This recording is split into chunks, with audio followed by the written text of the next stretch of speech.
Tinotenda takambira kudaro regai tikundire Bishop Mandaza. Bishop Mandaza vatipewo munyengetero.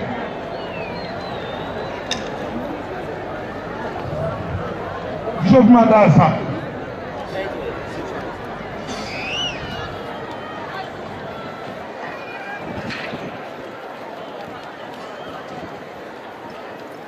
Hallelujah. Hallelujah. Tinotenda regai tinamate muzita renyu Baba, Mwanakomana, Mweya unoyera. Mwari wekudenga, ndinokutendai Mwari panguva ino yamasikati ano yataungana vana venyu mukati menzvimbo ino yeRufaro Stadium. Baba, tiri mukati mebasa raMwari. Tinokutendai Mwari wakanaka mune simba rose. Totenda amai vedu vanokuzwa Dr. Grace Mugabe anova mutungamiriri wenyika ino yeZimbabwe. Tinotenda kuti tave navo pakati penzvimbo ino. Ndotenda pamwe chete pamwe napresident vedu Comrade RG Mugabe vanova ndivo mutungamiriri wenyika ino yeZimbabwe. Ndinotenda zvikuru pamusoro paizvozvo. Ndotenda zvakare vatungamiriri vose venyika ino vanobata pamwe chete napresident vedu Mugabe. Ndotenda zvakare Archbishop Johannes Ndanga anova ndiye mukuru wemapostori nemaziyoni nevatendi vose vari mukati menyika ino yeZimbabwe. Ndinotenda Mwari vakanaka vakavapa simba rekubatanidza mapostori nemaziyoni nematendi ose vemukati menyika ino yeZimbabwe. Ndoramba nchidzokorodza pamusoro peFreedom Worship yatakapiwa nababa venu vaMugabe. Muzita renyu Baba, Mwanakomana, Mweya Mutsvene, makanaka Jesu. Amen. Tinotenda tichigara pasi tiri kupuwa music na Pastor Mahendere.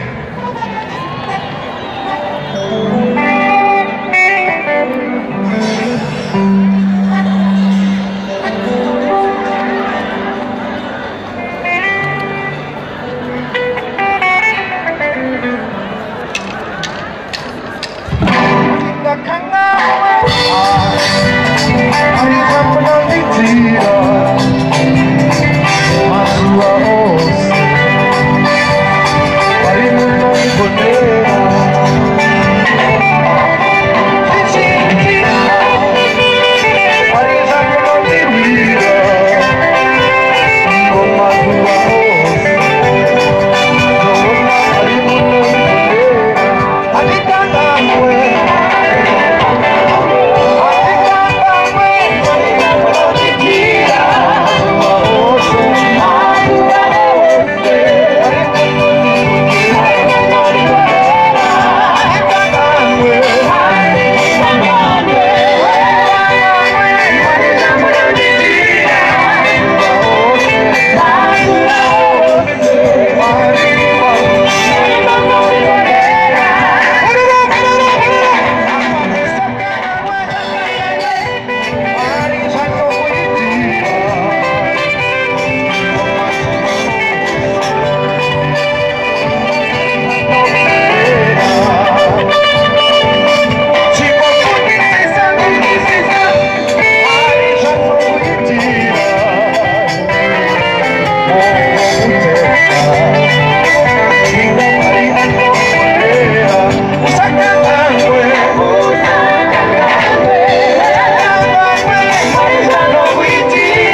tinotenda ngatigare hedu pasi.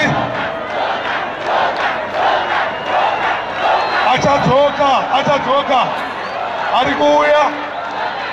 Tinotenda ndibvumireiwo kuti ndiintroduce utungamiri huri pakati pedu hwemusangano weZANU-PF. Ndichitanga neYouth League.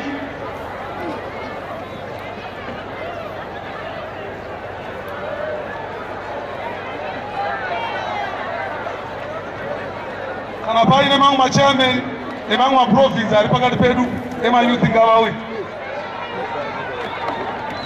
Hamberi neZANU-PF, hamberi navaMugabe, hamberi naDr. Grace Mugabe, pasi nevanopanduka shoma neshoma.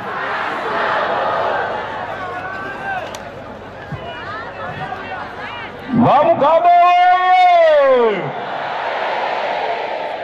Amai Dr. Grace Mugabe oye! Pasi nevanovapandukira. Comrade Mutsairo, Mashonaland East Provincial Chairman, Youth League. Tinotenda Women's League.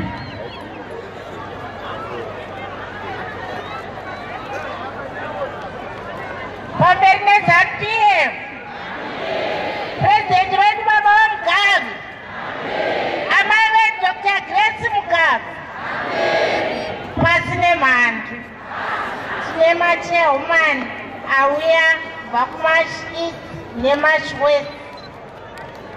VaMugabe oye! Amena Dr. Grace Mugabe! Pasi nevanotipandukira. Baba Mugabe oye! Dr. Grace Mugabe oye! Pamberi nokunamata zvinesimba! Pasi naSatani! Tinotenda main board machairman vaenzi vauya kubva mamwe maprovince.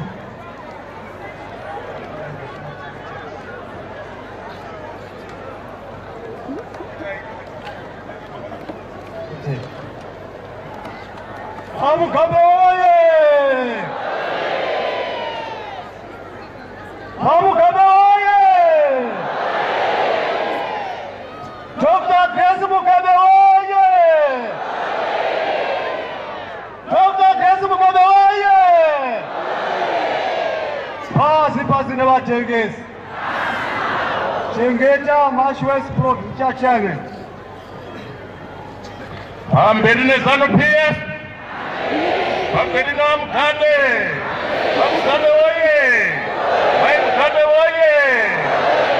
Pasi nevatengesi. VaMuyelunde Provincial Chairman, Madikane. Tinotenda VaMugabe oye!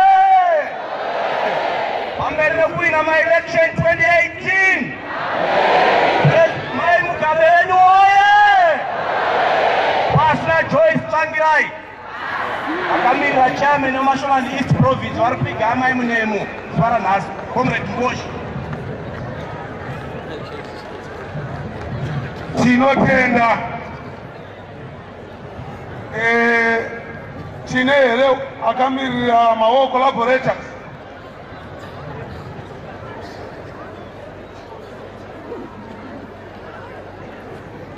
Kasai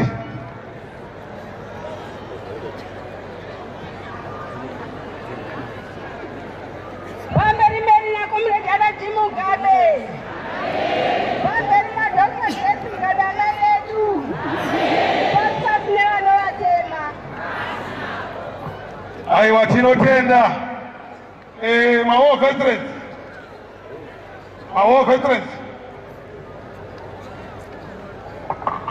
VaMugabe Mugabe oye! Dr. Grace Mugabe oye! Pasina Moke.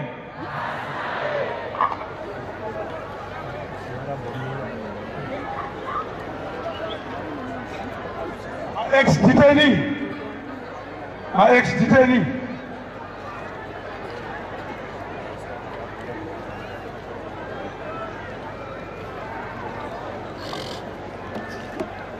Chinotenda Mugabe oye! Mugabe oye! Pamberi namai Mugabe! Namai Mugabe! Passport MTC. Dinotenda zikumbira National Executive yeYouth. National Executive.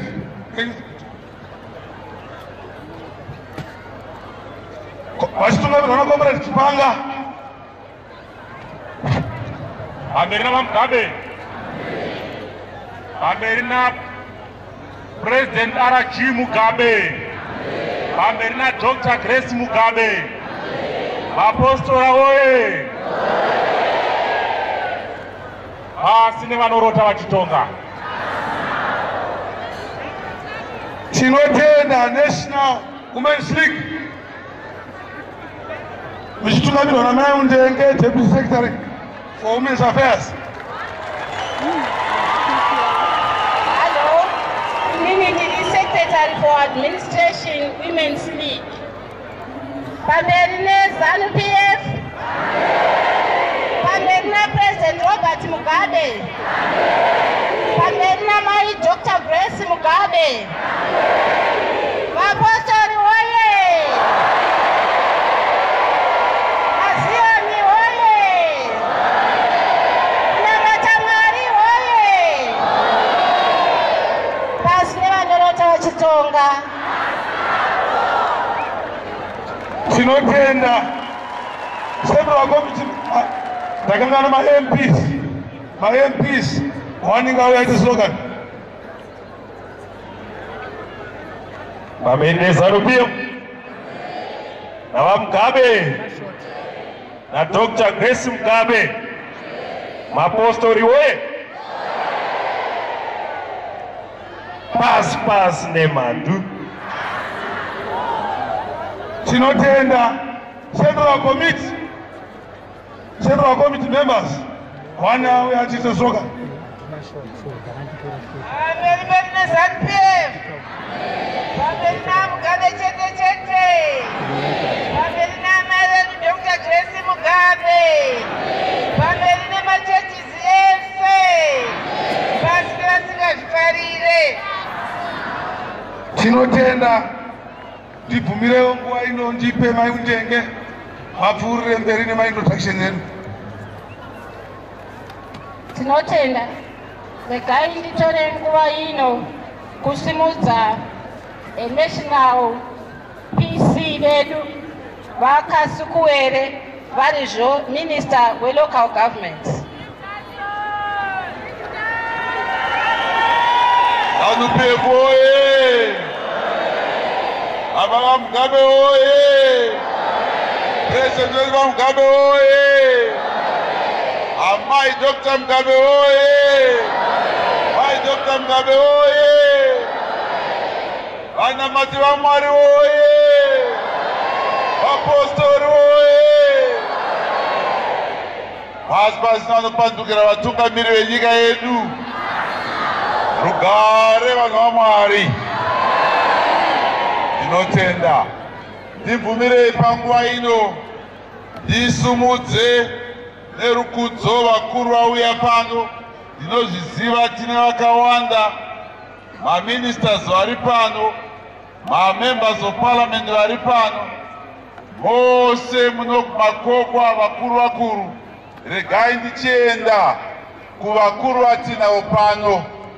Ndingabvira hangu pana Minister of State veprovince yedu yaHarare, Mai Chikukwa Chihera Special.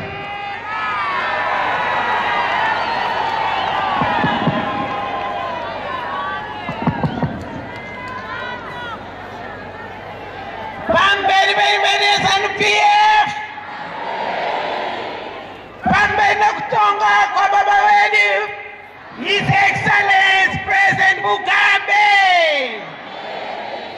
Pambeni na amai wedu Dr. Grace Mugabe. Hakuna mata oye! Manu wa mwari oye!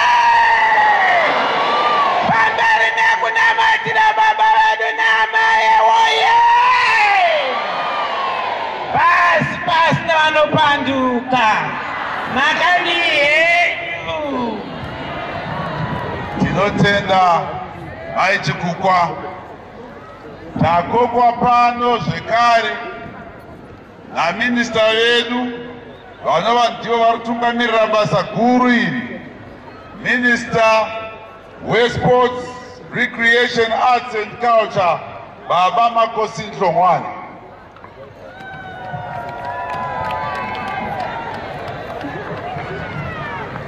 Pamsora chef. Pamberi na Mugabe. Pamberi na Dr. Grace Mugabe. Pamberi nokutonga kwevatema. Pamberi na mapostora. Kunamata kwakasununguka. Pasine vanopanduka. Tatenda. Amai pano zvekare matsigirwa nemutungamiriri wemawo veterans Baba Nyarwata.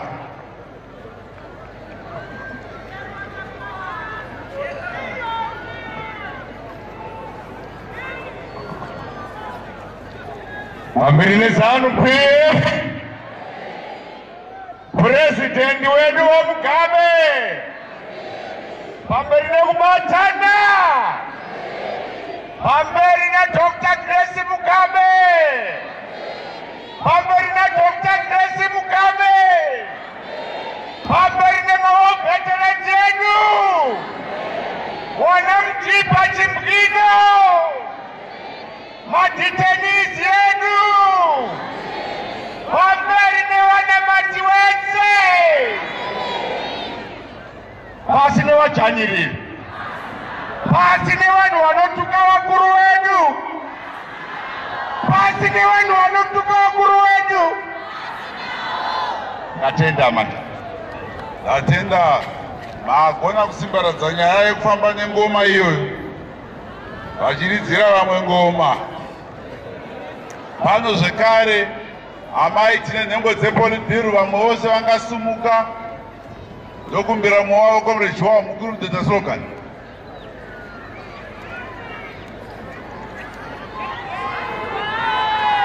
Pamsora, Your Excellency.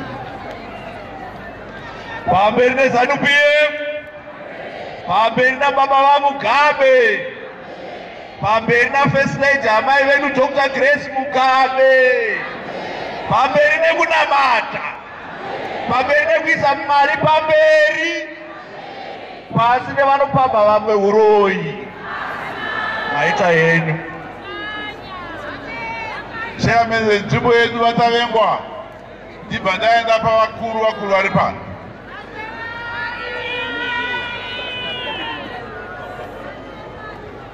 Pamberi neZANU-PF, pamberi neZANU-PF, na baba wa Mugabe, chete. Pamberi na Dr. Grace Mugabe, nokubatana, pasi nemandu. Atenda taita rombo rakanaka zvekare, tadzikwa nababa namai Sekeremai vanova ndivo sekretari vedu mudare repolitbhiro vanomirira varwi vehondo vasungwa nevakabatsira vari gurukota zvekare redefense baba Dr. Cindy Sekeremai.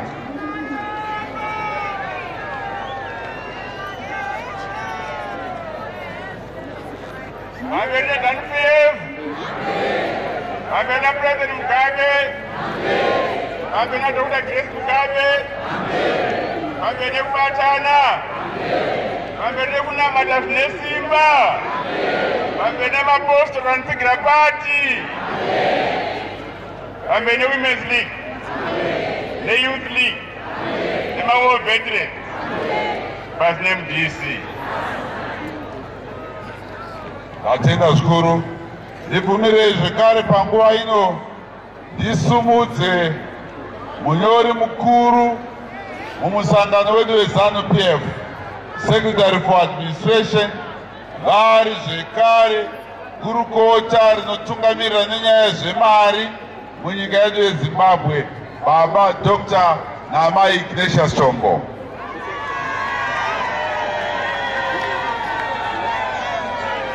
Pamberi peZANU-PF naBaba vaMugabe naPresident R.G. Mugabe kuvavhotera 2018. Pamberi namai venyika Dr. Grace Mugabe. Pamberi namai venyika Dr. Grace Mugabe. Mai Mugabe woye! Mai Mugabe woye! Pasi nevasingadi kubatana nevamwe. Tinotenda, ndodzorora basa kuna mai Undenge. Tinotenda. Iye zvino tinokumbira kusumudza Minister of State for Harare Province, Honorable Miriam Chimukukwa, vatipewo ma-welcome remarks.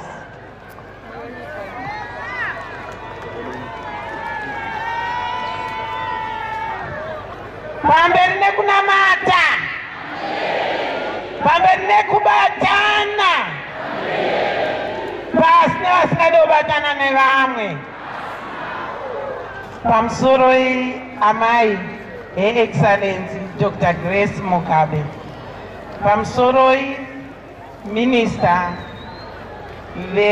Sports and Recreation vari host wedu. Pamusoro Dr. Vachombo, Secretary for Administration. Pamusoro Vakasukuwere, Secretary Commissariat vedu. Pamusoro Dr. Sekeramai, vane vamukuru vedu vemaWar Veterans, Secretary. Sorry. Ma-PB members ese ari pano nema-CCs. Chairman vedu veHarare, Honorable Tavengwa, ma-NCA, National Executive yeWomen neYouth, ma-provincial, ma-ministers ari pano, Bishop Vandanga nema-bishops ese ari pano, vana Mudhibha naChimugido, ma-War Veterans, ma-MPs nema-senators, vese vauya pano nhasi. Ini ndakamirira Harare Metropolitan Province. Ndiri kuti tinokugashirai muno, asi tine mazwi ekukuudzai kuti ndinokumbira kuti tizive tose kuti vaMugabe havana kuiswa nemunhu, vakaiswa naMwari.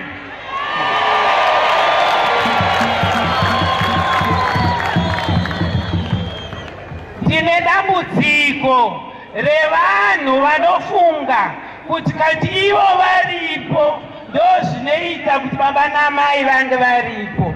Chiregai ndikuudzei mazwi ekuenda nawo. Endai munoverenga Exodus 23 verse 22 to 23. Inoti nekuti wandida vaMugabe vanoda Mwari, vavengi vako vachava vavengi vangu. Handitaure zvekupenga, ndiri kutaura ini. Ukaenda kune NIV inoti those who oppose you, I will oppose you. Mwari pachawo will oppose those people. Anoti kana vasvikako iwewe baba vaMugabe usazonamata waMwari wawo, ndosaka vasingadi zven'anga. Mazwi avakaudzwa vachigadzikwa havagoni kuita izvozvo. Amen.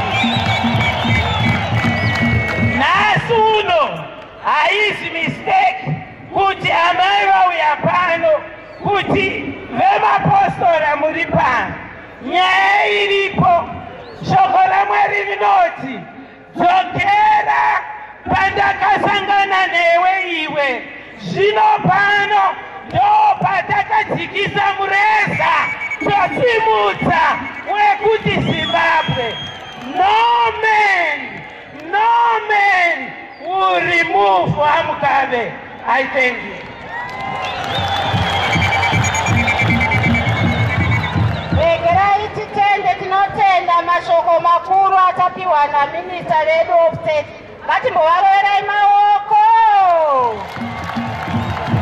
Ururu. Nhasi Super Sunday. Nhasi zuva rekunamata. Nhasi zuva rekukudza Mwari. Nhasi zuva remweya mutsvene. Nhasi zuva reropapadzo raBaba Mugabe naMai Mugabe nevana vavo veZimbabwe. Regai tienderere mberi. Tikumbire vezvomweya vemakereke vachisimuka tichitanga naBaba Archbishop Dr. Joani Ndanga, ACCZ Life President. Rugare kwamuri.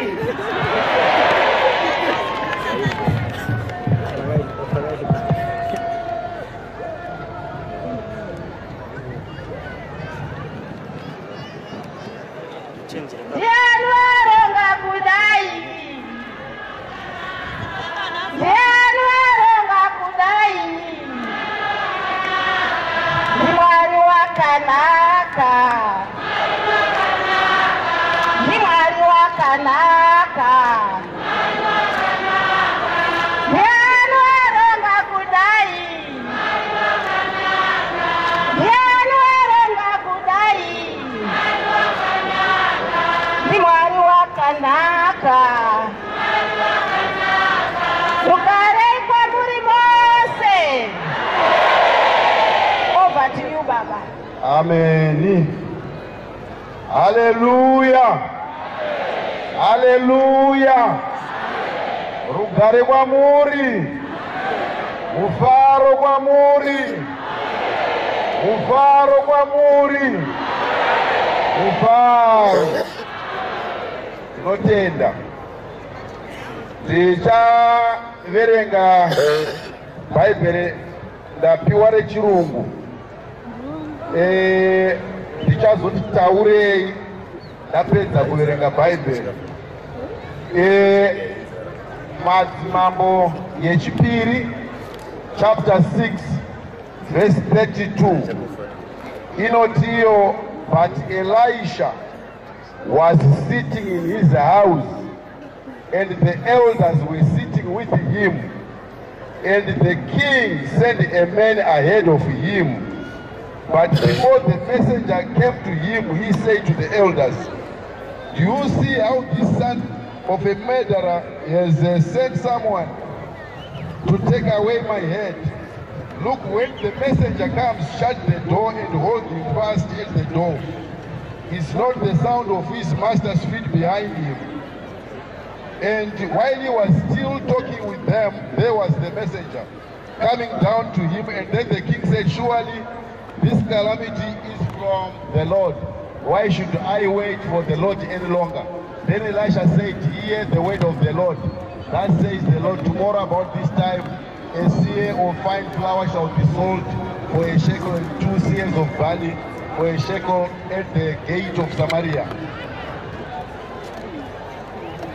Amen. Ndisati ndataura zviri muBhaibheri, ndoda kutanga kuti hapana chinhu chakanaka kumachechi evanhu vatema chinopfuura zuva ranhasi. Whatever the objective, but this is a blessing for the indigenous church. Whatever whatever they go. Amen. Ndoda kudaidzira machechi mashoma mugodaira muchiti oh yes. Ndoda kutanga Johani Masowe oh yes. Johani Masowe chete ndo andinoda panguva ino. Johani Masowe oh yes. Vari pano nai? All right. Johani Masowe yenyere dzinomwe oh yes. All right. Johani Masowe chishanu oh yes.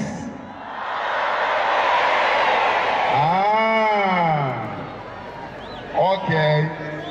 Chekenisheni oh yes. Chekenisheni oh yes. Aha. Okay. ZCC oh yes. ZCC oh yeah.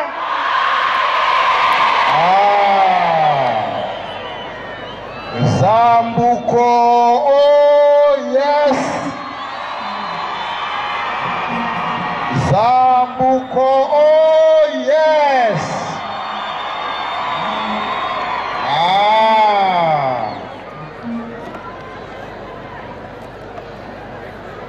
Kutaramwari oh yes. Kutaramwari oh yes. Christ Apostolic Church oh yes. Christ Apostolic Church oh yes. Bethsaida Yababa Archbishop Manango oh yes. Bethsaida oh yes. Johani Masowe Jerusalem oh yes. Johani Masowe Jerusalem oh yes. Bana wasiwa Wazizile kwa mama wimbo oh yes. Wazizile kwa mama wimbo oh yes. Aha.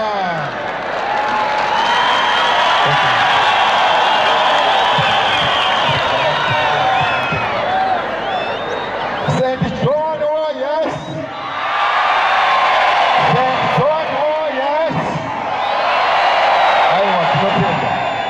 Right, Dakuzoka.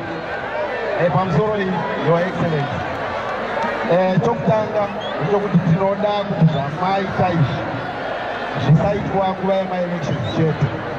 Zvigare zvichiitwa nguva dzese.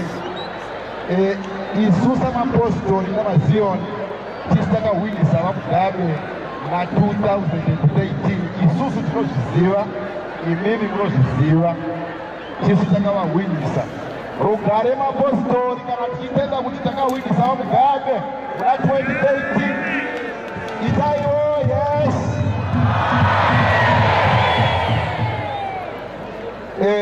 Tisu varidzi venyika ino pamwe chete nemi.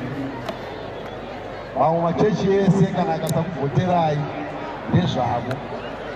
Because vari kuita zvekuEngland, vari kuita zvekuAmerica, vari kuita zvekunyika dzavo. Archbishop of Canterbury. Saka isusu tichinemi nazvino. Musanyeperwa.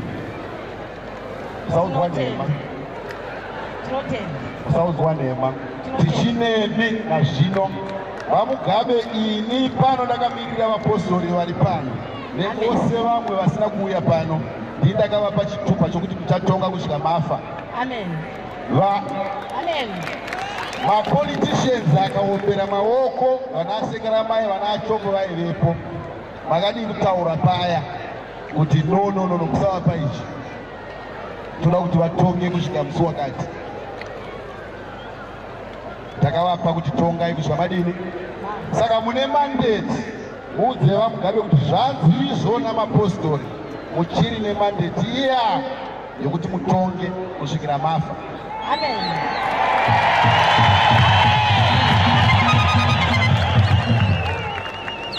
Isu kana munhu agadzwa, tikagadza mabhishopu ese awa vatova mabhishopu kusvika vafa, hatigadzi munhu achizobva. Ini zvezvi ndiri president wamachechi kusvika ndafa. Hakuna nhema dzinobuda ipapo pachokwadi. Ndini president wamachechi muZimbabwe muno kusvika ndafa. Saka vaMugabe vane mandate yamachechi eZimbabwe kuti vatonge kusvika vafa. Zvakaprofitwa naJohani weMasowe 1934 kusina mambo.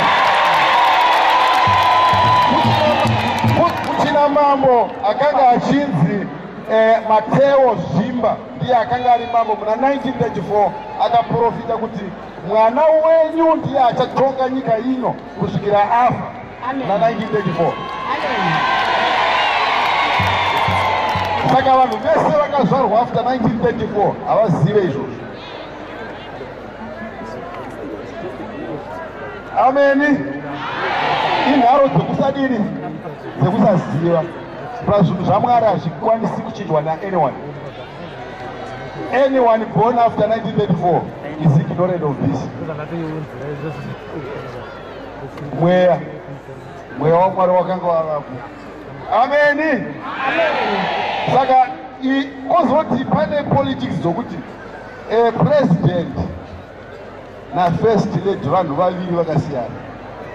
Tiri wrong idzodzo. Muuye nebhuku renyu vachombo secretary for administration tikumakirei isu nematicha ezvinhu zvemweya. Amen. Zviri wrong kuparadzanisa vanhu ivavo vari two. Taida kuvapa prize mai ava. Amen. Muna 2014 taida kuvapa prize yekuti munhu akakwanisa kumira nemurume wake panguva dzakaomesesa. Amen. Mhandu dzikapingisha kusvika izvo zvakona. Tichida kuti tikupe muroora uyu, tichida kumupa prize yekuti uri munhu anofanirwa kuva chidzidzo kumadzimai ari panyika pano, chemunhu anokwanisa kumira nemurume wake zvakaoma. Ndo zvatinoda izvozvo. Zvinoda kudzidzirwa izvozvo kumadzimai ese. Amen. Ishadinya yechechi. Amen. Tinotenda baba. Tinotenda baba. Tinotenda zvikuru. Tokupedzisira chandinoda kutaura ndechokuti machechi edu ane zvinhu zvaanoda kuZANU-PF. Saka ndikuudze izvozvo. Ichi chiri chirongwa chedu isu sechechi. Chero makachironga zvenyu.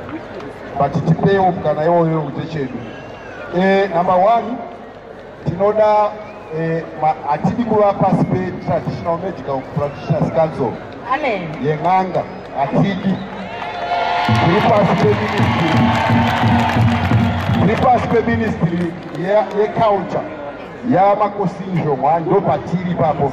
Saka toda mutemo iwoyo kuti ugadzirwe. Hatirambi regulation. Toda regulation inoseparata the two. Amen. At the same time toda ma-stands emachechi emahara kwete kutengeserwa. Machechi vasangobviswa pavanenge vachinamatira, ngavapiwe pokunamatira tione kuti havaise nemafacility anodiwa. Muchidimbu zvimwe zvese tichazotaura neministry yedu, but izvi your excellency, this is exactly what we want, and if ZANU-PF does this, then it is achieved our goals. And lastly, tinoda kuti mafundisi edu echipostori nechizioni vapiwe power naregistrar general yokuti vakwanise kuchatisa michato yevana vavo, kwete kuti saka ZANU-PF tinokuvhoterai o chinhu chako ichi tinotenda tinotenda zvikuru mashoko makuru atapuwa naBaba Archbishop Dr. Joani Ndanga. Ngativarorerei maoko. Regai ndikumbire muchidimbu solidarity in short from Reverend Titi Moyo, Christ Apostolic Church, Worldwide Revelation.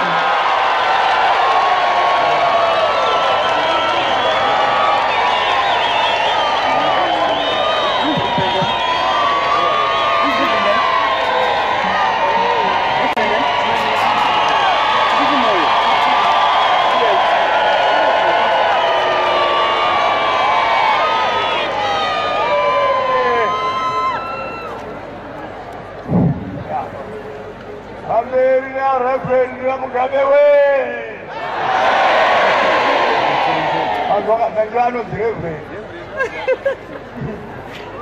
Amen. President Robert Gabriel Mugabe, Reverend. Amen. My Reverend First Lady Grace Mugabe,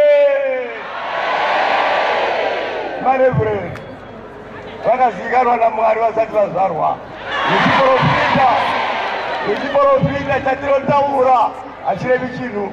Vakazviziva vari kudenga hazvigoni kupuwa dheti izvozvo. Vakaiswapo naMwari havari kuwinavo. Ukangorwa neanoended you are finished. Ndinomutendai vakuru vari pano, vamacheche nevakuru vari pano vehurumende. Hatigoni kunyatsorondedzera ndikada ndichiti vaningi navaningi takasungwa.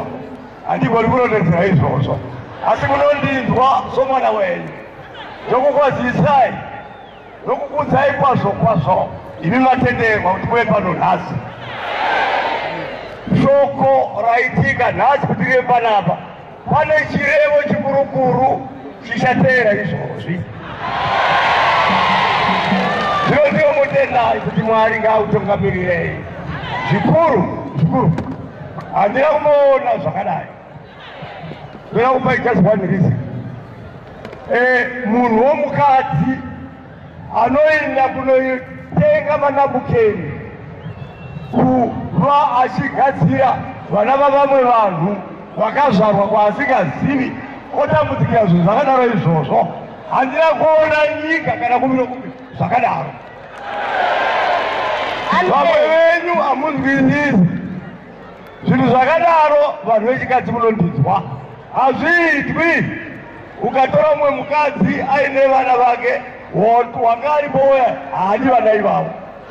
Zvino mazviona sei mukati menyika yeZimbabwe munhu anotambudzika achitambudzika kutambudzikira vana vasiri vake ndiye munhu anofanira kutonga nyika iyeyo. Ndazvitaura kana achigona kutambudzikira vana vako vawakaisa ivo achatambudzikira newe futi. Hamuzi kuzvione mweya waMwari pana revelation yokupedzisira. Vanhu vanotya havaendi kudenga, mukadzi wacho haatyi. Nokuti uno mweya usingatyi kunyange wakafuta kana wakaita se anokudza.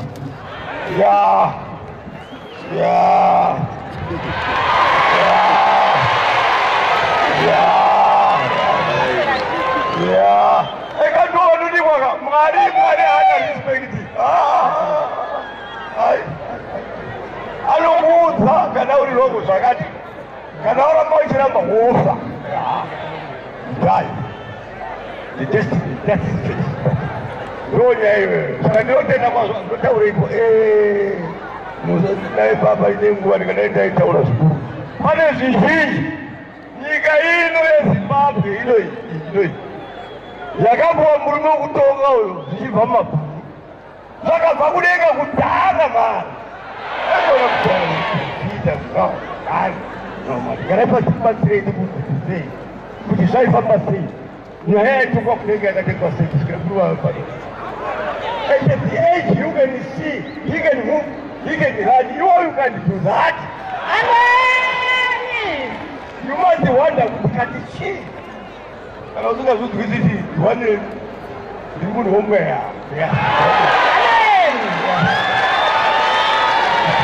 At the 38, very negative. Mama Magora, Pera, 20 sides of Chamber. Why do I chamber a door to chamber of Jaguar? Mariano rejuvenate with the Holy Spirit. Actually rejuvenate with the Holy Spirit. I wish him man. He didn't know I'm very strong. I'm 82. You can imagine. You are all young. Yes. Yes. Yes.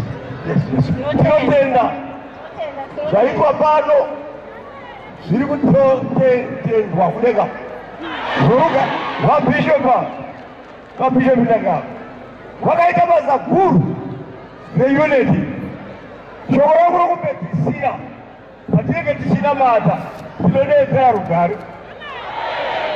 Karigari nesu.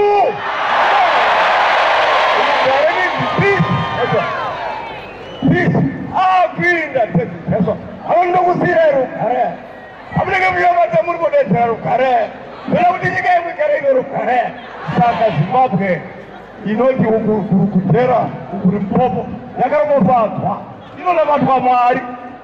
Saka, you are Zimbabwe, Magaropo, so I'm going to make this here.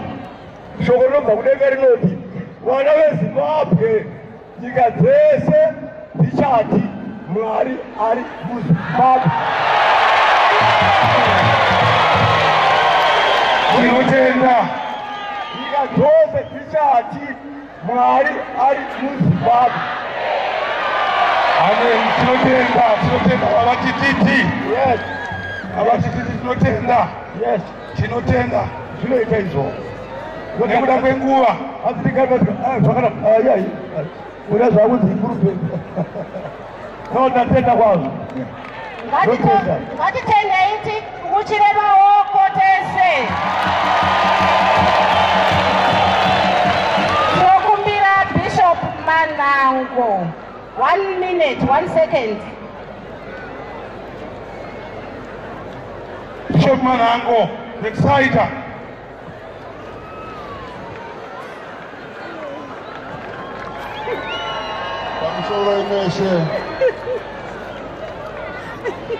Ndinotenda zvavanhasira ita zuva idzva muZimbabwe nokukokerwa imi vanotenda kuti uyai tirumbidze Jehovha tichitaura mashoko okuuya kweZimbabwe.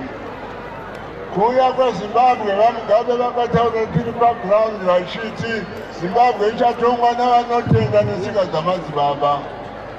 Kubatana ukudai kwakadirwa kare kuchitwa Zimbabwe ingadai ine mbiri yokurumbidza Mwari. Ndakutotaura kuvabati navanyori kuti musakangane zuva iri. Ngarive zuva guru risingakanganikwe nemi vabereki kumurikidza kuvana. Vandanyu president namai kuti wanira zuva rakadai varikoshe kwatiri. Hallelujah. Amen. Jehovha unoda vanhu vake. Tiunganidzwe zvada zvichigona pashure pemazuva anotevera kudzamarara kwekusingaperi. Amen. Tinotenda takukumbira madzibaba Israel. Joan Masowe wechishanu. Solidarity. 1 second.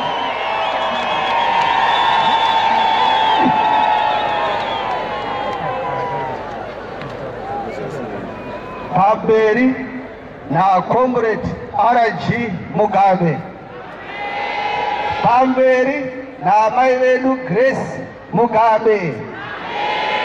Mai vanobikira baba vedu kuti kana vakudya vaguta vanotonga zvine mupfindo pasi nemhandu. Tiri kuchema mabasa kuti munyika inoomerwa nemabasa. Nongokupai nguva diki chete. Tikaenda pabhora hakuna asingazive Cristiano Ronaldo. 90 minutes dzaanopuwa kuiswa mubhora kamwe chete kutatu pa90 minutes, milioni yapinda muhomwe. Akaona kuti kuenda kuchikoro handigoni, asi Mwari ndipe tarenda rawakandipa. Kana wandipa tarenda ndakashanda naro, milioni inopinda. Saka munhu ari pano, shandisa tarenda rako. Kana washandisa tarenda, zvinhu zvako zvinokufambira. Asi wakakopa kune mumwe risiri tarenda rako, hapana chinofamba. Chechipiri, mumwe akaona kuti zvinoitwa naRonaldo handigone, ndoda kuita rokubata nemaoko, wangobata 90 minutes, idzodzo milioni yapinda. Nhasi tiri kumhanyira fuko maheu, asi vana baba vedu vakatidzidzisa ukanya maheu, taakusiya toita zvisirizvi. Aiwa, kopai kuna Mugabe, tatenda. Pamberi nekunamata tinotenda, ngativarovere maoko. Iye zvino takukumbira vari kuita solidarity kuti muite line kakiu, vari panapa muite 1 up 1 down, muite masolidarity enyu. Mongotaura chechi yenyu kuti vanhu vazive kuti mauya nevanhu. Inini regai yangu chechi Christ Apostolic Church Worldwide Revelation.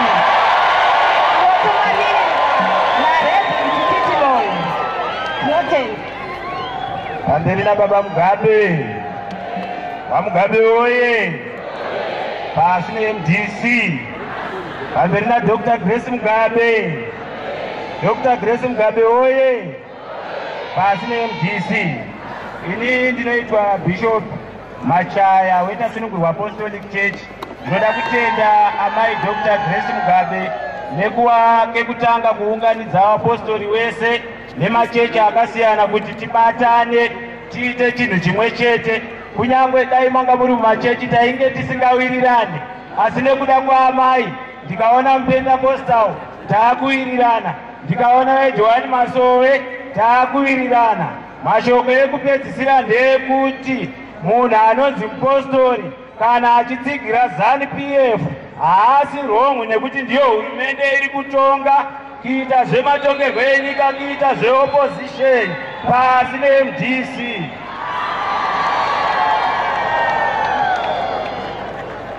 Pamberi naComrade Robert Gabriel Mugabe, pamberi naamai Dr. Grace Mugabe, pamberi naamai Dr. Grace Mugabe. Mai Mugabe oye! Mai Mugabe oye! Pasi nevanoda kupandukira hurumende, pasi nevanoda kupandukira hurumende.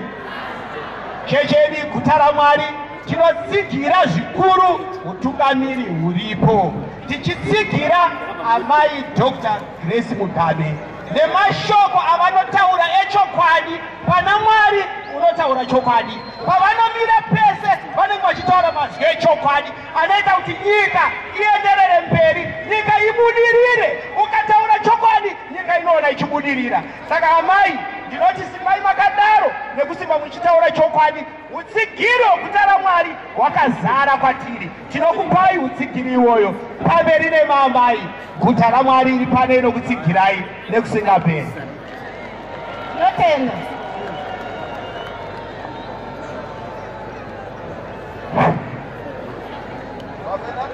Mugabe! Pamberi neZANU-PF! Amai Dr. Grace Mugabe! Isi hatina zvakawanda izvo tinotaura. Tisu vayeyo munoona tiri mumashure nguva nenguva. Mumashure mapresident wedu kana kunational stage munotoona tiriko.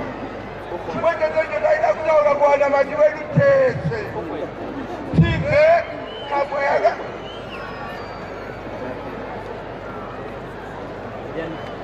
tibve paye pekuti vanamata vaite politics. Asi politics haisi zvaMugabe. VaMugabe vakaiswa Mwari tirisu vari mumaoko mevanamati. Haleluya!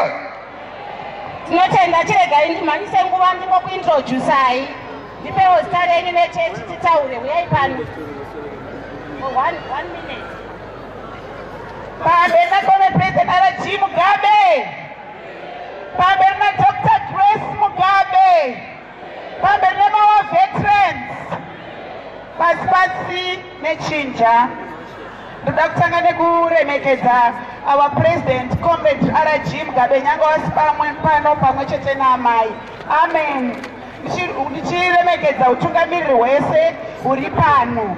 Nekuda kwenguva ndichataura zvishoma shoma. Ndoda kutenda Mwari vatiunganidza pano, kunyanya Bhaibheri kuNew Testament inotaura kuti ngatitsigiranei nevatungamiriri venyika vari kutonga. Tinovatsigira. Comrade President R.G. Mugabe wakasarudzwa naMwari kuna Baba Johani.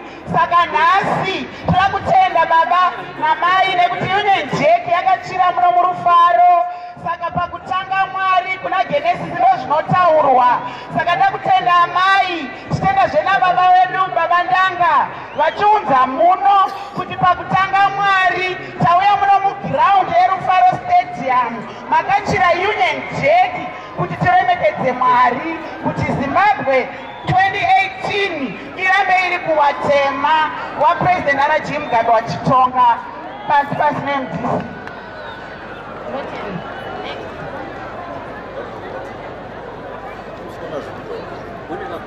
America ZANU-PF. America ZANU-PF. America Mugabe. America mai watu Grace Mugabe. Pasi MDC. Kwa Archbishop Nyaradzi Chakumara wecheche ya Philadelphia. Amen. Tinotenda. Tinokubatana. Pamberi nokubatana.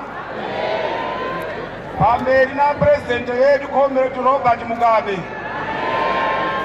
Pamberi na mai vedu Grace Mugabe. Ini ndiri kutaura pano ndinonzi Mazibaba Augustine. Ndakamirira vamwe usangano John Masowe yokumutumwa yenyenyezi nomwe. Mutumwa wedu akati asati akuenda nyika ino haisi kuzotongwa zvakare nevarungu, inyika yevanhu vatema. Pamberi nokunamata kwakasununguka. Pamberi nokutora ivhu pasi nevasingadi kuritora.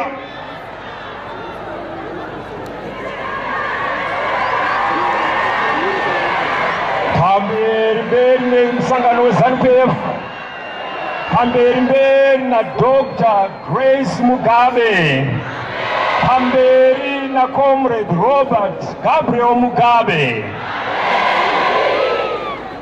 Pasi nemhandu ndinokutendai mose muri pano, ndichitenda zvakare amai vedu venyika Excellence Comrade Grace Mugabe. Izvi ndakamirira sangano reJohani Masowe yenyedzi nomwe. Tinoti tinotenda nerecognition yamatipa. Tinonzwa kudzirwa kana muri paamai vedu mukati matini.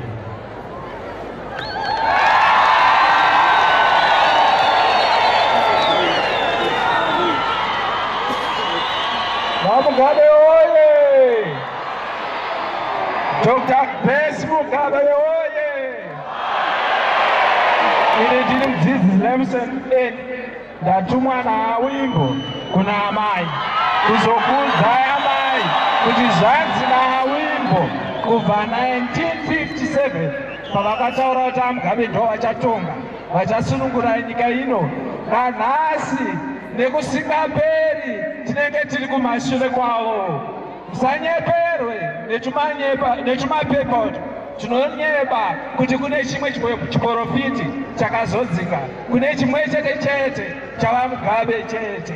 Ndinorega sangano rinobuda pachena paMasowe kuti pamberi nevaMugabe kusvika paSoga zvinozivikanwa pasi rese.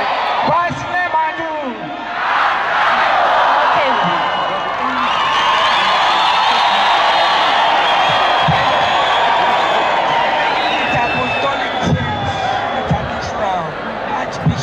Mwale tinotsigira Dr. Grace Mugabe nekutungamirira kwakanaka nekubvumira chitende.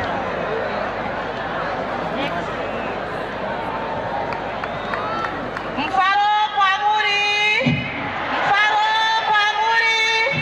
zvinoitwa madzimai panhenyatwa ndatumwa kubva Johani Masowe echishanu S9 kwamadzibaba Rami. Ndiri kutenda Mwari mukati pezuva ranhasi namai Dr. Grace Mugabe, amai vane chigaro chavakapiwa nababa vari kumusoro kudenga. Ndo chigaro ichocho chatiri kuti zuva ranhasi samadzimai Unistem, baba vari kumusoro kudenga, dzikisai chigaro chamai Dr. Grace Mugabe chekutungamira nyika yeZimbabwe.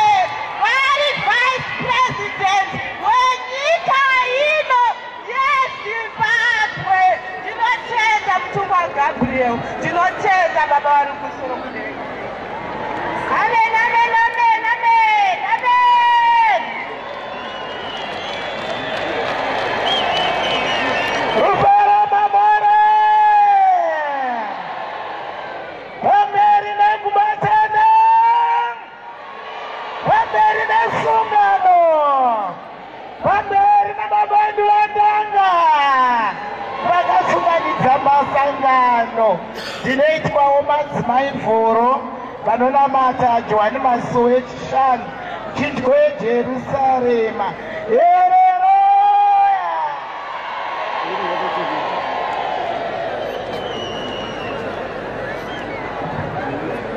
Hallelujah! Pamerina Mugabe! Pamerina Dr. Grace Mugabe!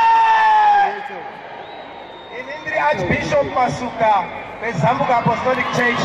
Tinotenda kuuya kwamai, musha usina mai hauna kunaka.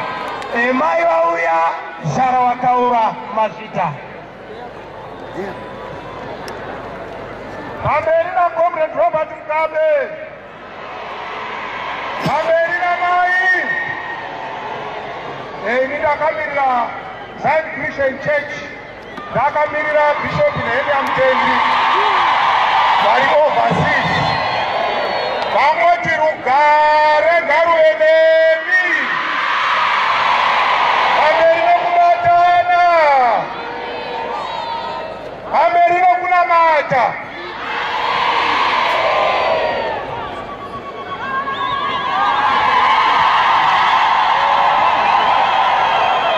Mugabe, amai vedu Dr. Grace Mugabe oye. Ndatumwa nemutumwa weSt John vamabhiza ndivo vati vanoda mutungamiriri wavo zvakanyanya. Amen.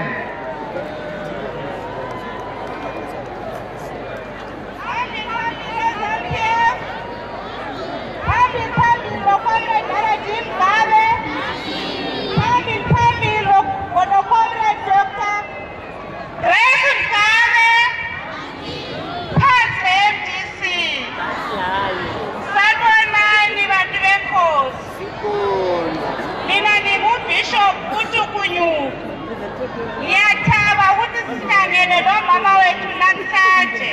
Ngicela singalahleki, sivotele iZANU-PF ukuze sihlale ngokuthula elizweni. Amen. Unamata oye!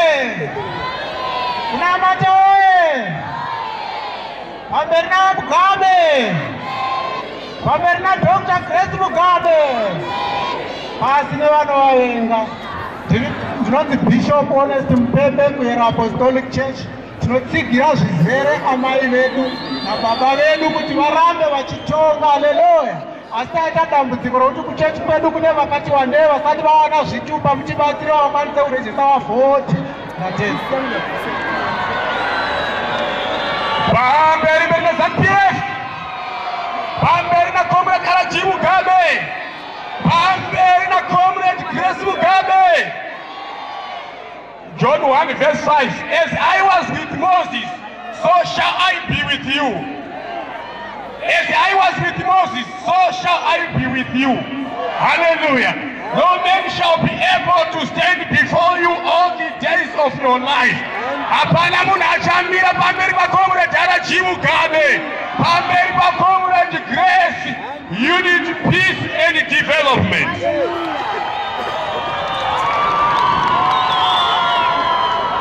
Ndakukumbira kuti ndingotaura mazita emachechi enyu nekuti hatisina time.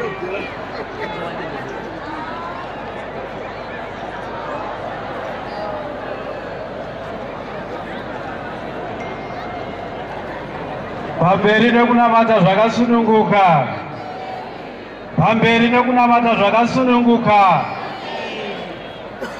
Pasi nemhandu. Inini ndinoitwa Reverend Matthias Sine. Ndakamirira Federation for Indigenous Churches of Zimbabwe, organization ine mabhishop ari pano. Tinoda kutenda amai nababa nekuda kwekusununguka kwatakaita muno munyika yeZimbabwe, tichinamata zvakasununguka zvichiburikidza neconstitution yavakatisira inoreva kudaro. Tinokutendai amai, Mwari wekudenga wakuropafadzei. Amen. Kunamata woye, amai Mugabe woye, president wedu woye. Ndoda kutenda Mwari zvikuru neurongwa hwataitirwa namai hwekubatanidza makereke ose chechipiri neFreedom of Worship yatiinawo. Mwari werugare vavatungamirire nekusingapere. Amen. Amen. Nokubatana asiraji ini ndoba kutenda inonzi mfundisi Karibika. Ndakamirira bishop wedu weGroup Apostle Faith yekwagodi vanonzi waChibadze, variwo mambo weBindura Chibadze ndiye mutungamiriri wedu. Asi shoko rinoti paRoma 13 anoramba mutungamiriri atakaisa ipapo aramba Mwari. Haleluya. Endai munoverenga vaRoma 13 munzwe anoramba mutungamiriri aramba Mwari. Ameni. Pamberi neZANU-PF pasi nemhandu. Nhasi ndinoda kutenda His Excellency our life President vaMugabe, ndotenda Dr. Grace Mugabe, ndozotenda our life President wemachechi Vandanga, uye ndichitenda vanamati vose. Ndini Bishop Chagwenya vekubatana kwavapostori. Toda kuti tinamatire nyika inaye mvura, zvinhu zvedu zvifambe, nyika dzose dzitirangarire muzita raJesu. Amen. Hallelujah. Ini ndiri wedare reThe Miracles of God Apostolic Faith Church. Ndakamira dare raBishop ndiri wamakurise. Amen. VaMugabe woye! Mai Mugabe woye! Pamberi nekunamata, pamberi nekunamatira nyika. Ndabva kuAnglican Reformed Church of Zimbabwe. Ndatumwa kuti ndizotaura kuti tinemi, tichave nemi kwekusingapere. Amen. Rugare! Inoitwa Lempirisiti Mairinoza Harare. Ndakamirira Jimson Petsai Shoko. Chechi yangu iri Zion Apostolic Faith Mission. Rugare! Pamberi na Mugabe, pamberi na Mai Mugabe. Ini ndinonzi Bishop Lameck Chitope wezvishamiso zveApostle Church in Africa. Ndiri chairman wemuno muHarare. Tinotenda nezvataitirwa namai kuti tiunganidziwe tigozotaura zvichemo zvedu. Haleluya!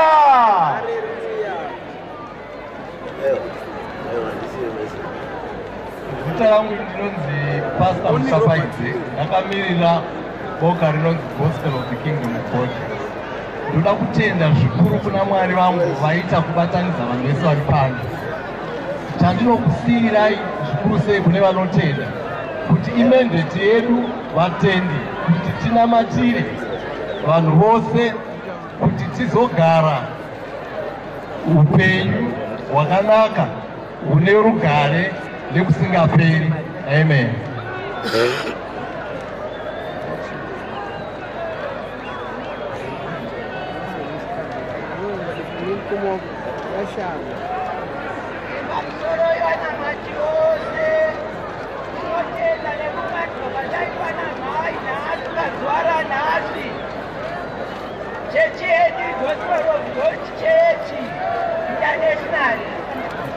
Tinokumbira mhai tine dambudziko riri pakati pedu.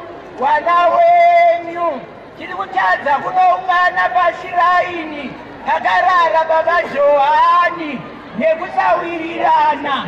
Isu tiri kuti mhai tibatanidzei tiite chiro chimwe chete, tinamate pamwe chete kuti nyika yedu ive nerunyararo. Rugare. Ini Bishop akamirira tendera kumaapostoli. Tinotenda baba Mugabe namai Mugabe vanoti namata takasununguka nyika yedu inoi. Tinoti rambai makashinga, tiramba chikudzikirai neruoko rwedu. Tinotenda. Rugare. Ini ndinaitwa Bishop Gomo, ndakamirira Habakkuk Apostolic Church. Tinoda kutenda baba Mugabe namai nekutsigira maapostoli pamberi nekunamata.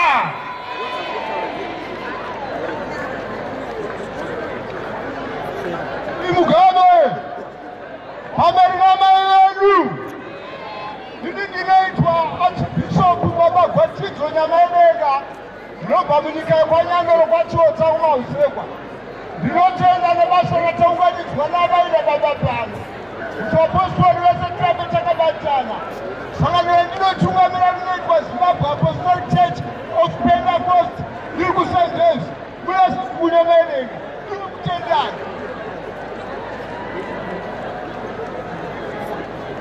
Haleluya, kuna baba wedu wa Mugabe na mai wedu Dr. Grace Mugabe. Inaitwa Archbishop Chipepura Wesirewo Christian Apostolic Church.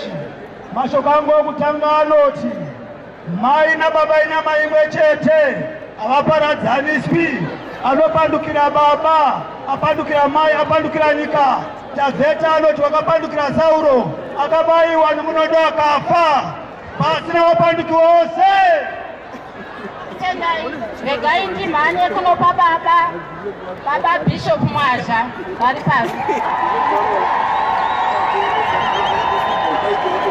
Afrika yedu, Afrika,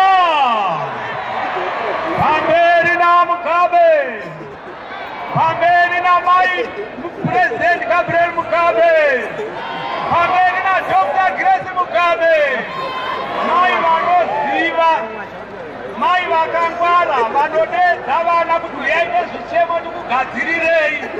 Pamberi na mai Grace Mugabe, mai tauya vana venyu. Ndakamirira the African Apostolic Church inotungamirwa naArchbishop Paul Mwazha weAfrica. Vatindai munondikumbirirawo kuna mai kuti tipewo nzvimbo dzokunamatira amai. Tatambura tinotsvakawo nzvimbo dzokunamatira Afrika yedu. Amen. Pamberi nokubatana, pasi nokusabatana. Aiwa, tinotenda mweya mutsvene uri pano. Ndiwo masolidarity message edu abva kumabhishop emachechi.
Honorable Minister of Sports and Recreation, Arts and Culture, Honorable Makosini Songwani, to do a few remarks and introduce our guest of honor. Thank you. Honorable Makosini. My turn, Director of Ceremonies. I'm sorry, Amaivedu First Lady, Dr. Grace Mugabe. I'm sorry, Secretary for Administration of Msangano Wedu Notonga, Dr. Ignatius Chombo, Arizekare Minister of Finance. I'm sorry, Secretary for All Veterans, Politburo, Arizekare Minister of Defense, Vasekera Mai. I'm sorry, National PC Vedu Akasupuere, Arizekare Minister of Local Government. Ditenderei kuti nditi dare rese rakudzwa sezvazvinofanira. Amai,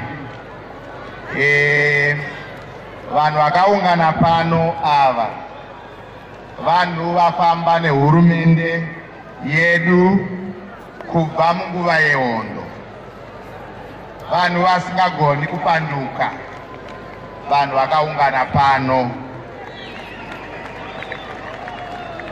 vanhu vanotsigira kutonga kwevatema, vanhu vanotsigira kutonga kwavaMugabe, vanhu vanotsigira ZANU-PF, vanhu vari pano. Saka vanhu vakakosha zvikuru vanhu vauya pano amai. Vauya kuzoswera namai vavo, mai venyika, vachitaurirana navo nyaya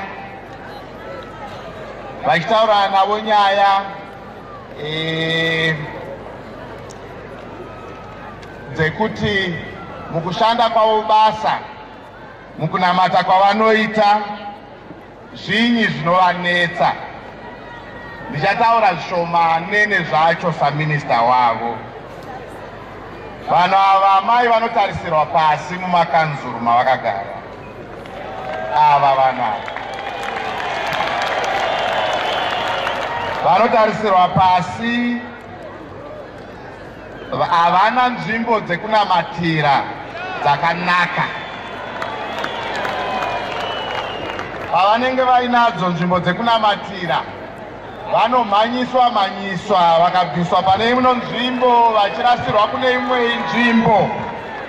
Vanochema amai kuti dene vawaniswawo nzvimbo dzekuti vagone kunamata Mwari vakasununguka mumadhorobha nokumamisha. Ndo zvinochemewa nevanhu vari papa. Chimwe zvekare amai ndechekuti kune vamwe vanosora kuti vanonamata vari panze, asi papostora nemazionari mukatarisa nzvimbo dzese dzine miti muHarare, miti inotochengetedzwa naivo. Pane Sowe hapatemu muti, pane Sowe panoramba paine muti. Saka vanobatsira kudevelopment yenyika yedu.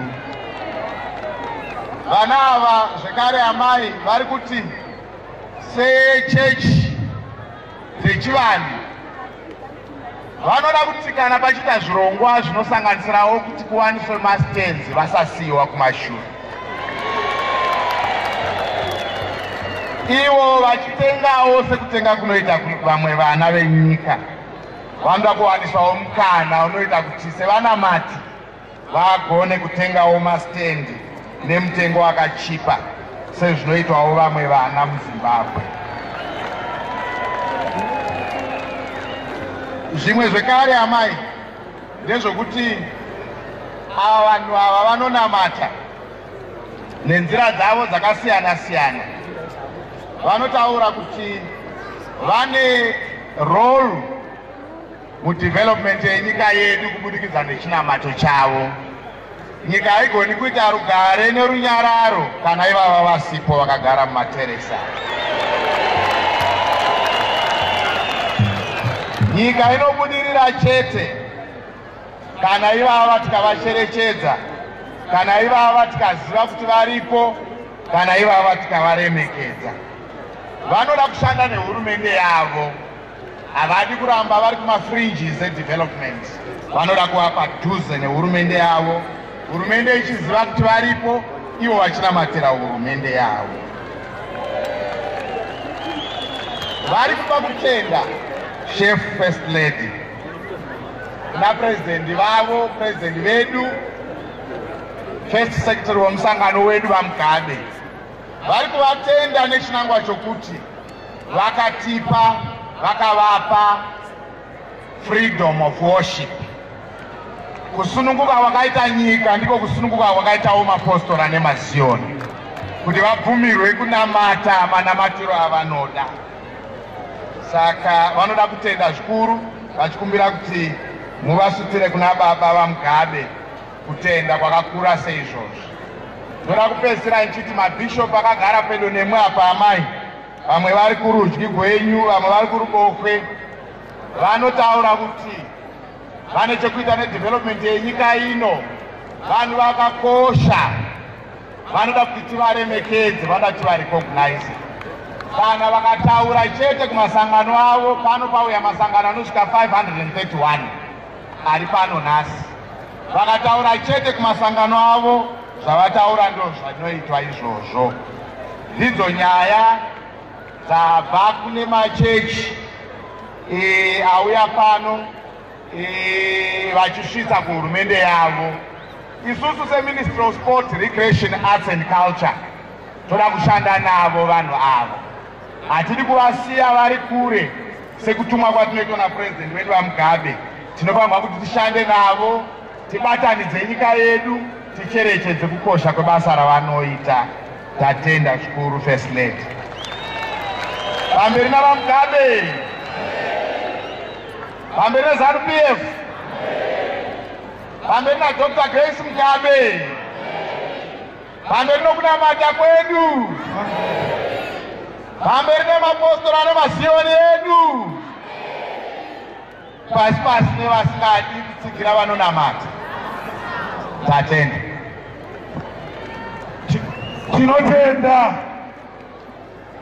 Tinotenda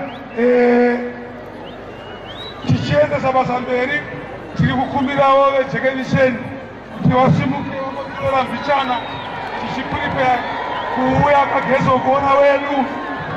Nguva ino ndakusiya kuna Comrade Kaswere, National Political Commissar wedu NPC.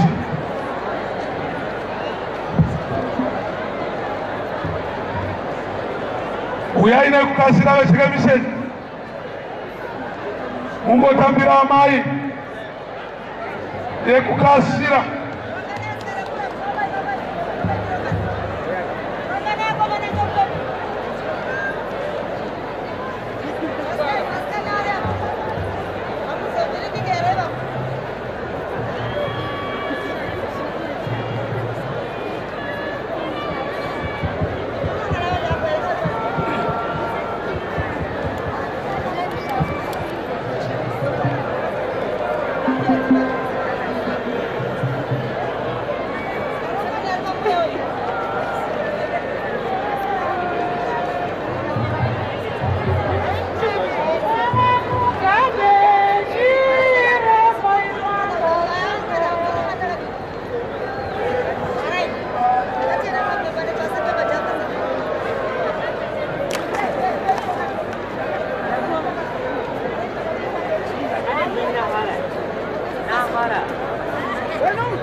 State of Poland. Ambele Zanu PF.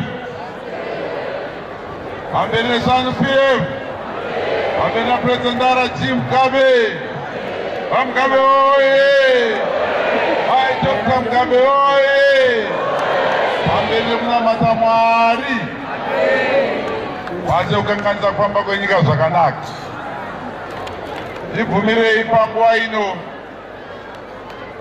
nditore mukana uno nditaure kwamuri ndichikumbira kuti mukokwa wedu mukuru auya pano nhasi muRufaro Stadium tivakumbire vagohese bhora neamai venyika yedu, mudzimai wemutungamiriri wenyika yedu, vari zvekare mutungamiriri wemadzimai mumusangano wedu uri kutonga nyika weZANU PF, Secretary for Women's Affairs. Mabasa avo, tsitsi dzavo, rudo rwavo rwenyika, vashomani vanowanika vaine mweya wakadaro. Amai vedu vavakira vana vanoshupika musha vakavapa dzidzo yepamusoro. Amai vedu mumabasa emusangano nenyika yavo haukwanise kuva nedoubt kuti vane chido chakadzama nenyika yeZimbabwe. Pamusoro pazvo tinovatenda zvekare amai nekuchengeta nekuramba vachisumudzira baba vedu president venyika yedu Comrade R.G. Mugabe. Vazhinji vanoti for every successful man there is a successful woman behind, and amai vari pano. Amai mauya muRufaro Stadium, ndichakusumudzai tatamba bhora mutigohesere bhora. Nasi pano pauya vadzidzi riri kusumuka zvakanaka kubva kune vekwaMwazha, riri kuhedwa pasenda pane vapostori veChekenyisheni. Vari kuuya nebhora zvakanaka, vari kutsvaka pana Mwazha. Amai Mugabe vari kuuya naro iteko. Amai Mugabe gohesai bhora. Vatewe maoko. Amai vachisumuka.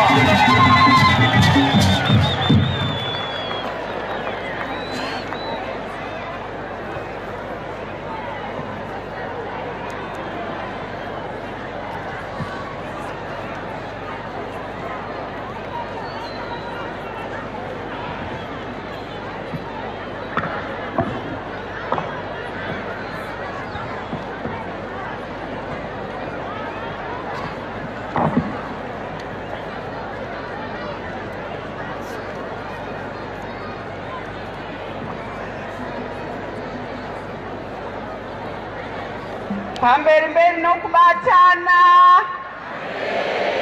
pamberi neZANU PF, pamberi nokunamata Mwari, pamberi nemutungamiri wedu waMugabe watakapiwa naMwari, pamberi nemhuri yese yeZimbabwe, pamberi nokuchengetedza nyika yedu, pamberi nokuchengetedza runyararo,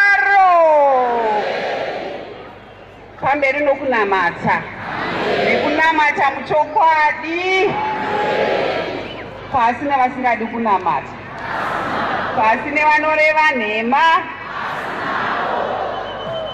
Makadi zvenyu.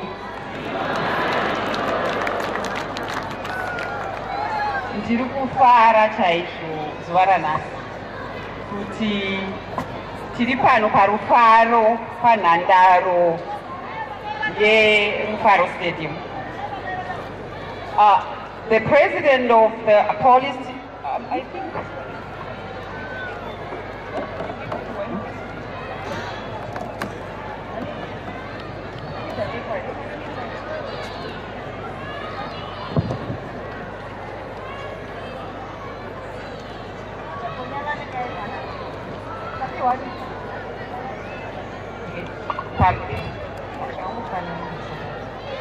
The President of the Apostolic Church, Christian Council of Zimbabwe, Archbishop Johannes Danga. Honorable Minister of Sports, our host, Recreation, Arts and Culture, Comrade Makosini Songwane. Honorable Minister of State for Harare Metropolitan Province, Comrade Miriam Chukukwa. Minister of Defense, Comrade Sidney Sekamai. Secretary for Administration in the ruling party, ZANU-PF, Comrade Ignatius Chombo. Secretary for Commissariat, Comrade Xavier Kasukuere. Politburo and Central Committee members, Varipano. Members of Parliament who are also present. ZANU-PF Harare Provincial Chairman, Comrade Charles Tawengwa. Women's League, the Youth League, Executive Varipano. Ndakutitaura zvino vatavinga machechi ari pano. Ndivakwadodomedza ese so that hamuzotasiwa. Joan Masowe Jerusalem Church, represented by Archbishop Veronica Kwati. Christ Apostolic Church, Worldwide Revelation, represented by Right Reverend Prophet Isaac TTT. Bethsaida Apostolic Church, represented by Bishop Elman Anga. Zishamiso Apostolic Church in Africa, represented by Archbishop Lamek Chitope. Power of God Apostolic Church, represented by Bishop Douglas Mandaza. The African Apostolic Church, represented by Bishop K.D. Mujawabikwa. Zambuko Apostolic Church, represented by Bishop Isaac Masuka. Kubatana Kweva Apostolic Church, represented by Bishop Divas Chakwenya. Zion Christian Church, represented by Reverend Charles Mutendi. Johan Masowela Ziziva Jesu, led by Baba Wimbo, represented by Edmo Chitengu. Zambuko Apostolic Church, Joan Masowe Letishanu Muchinjiko we Jerusalem.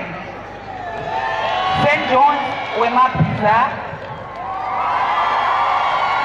Kutendera Kweva Postora, Habakkuk Apostolic Church, Mugodi Apostolic Church, Miracles of God Apostolic Church.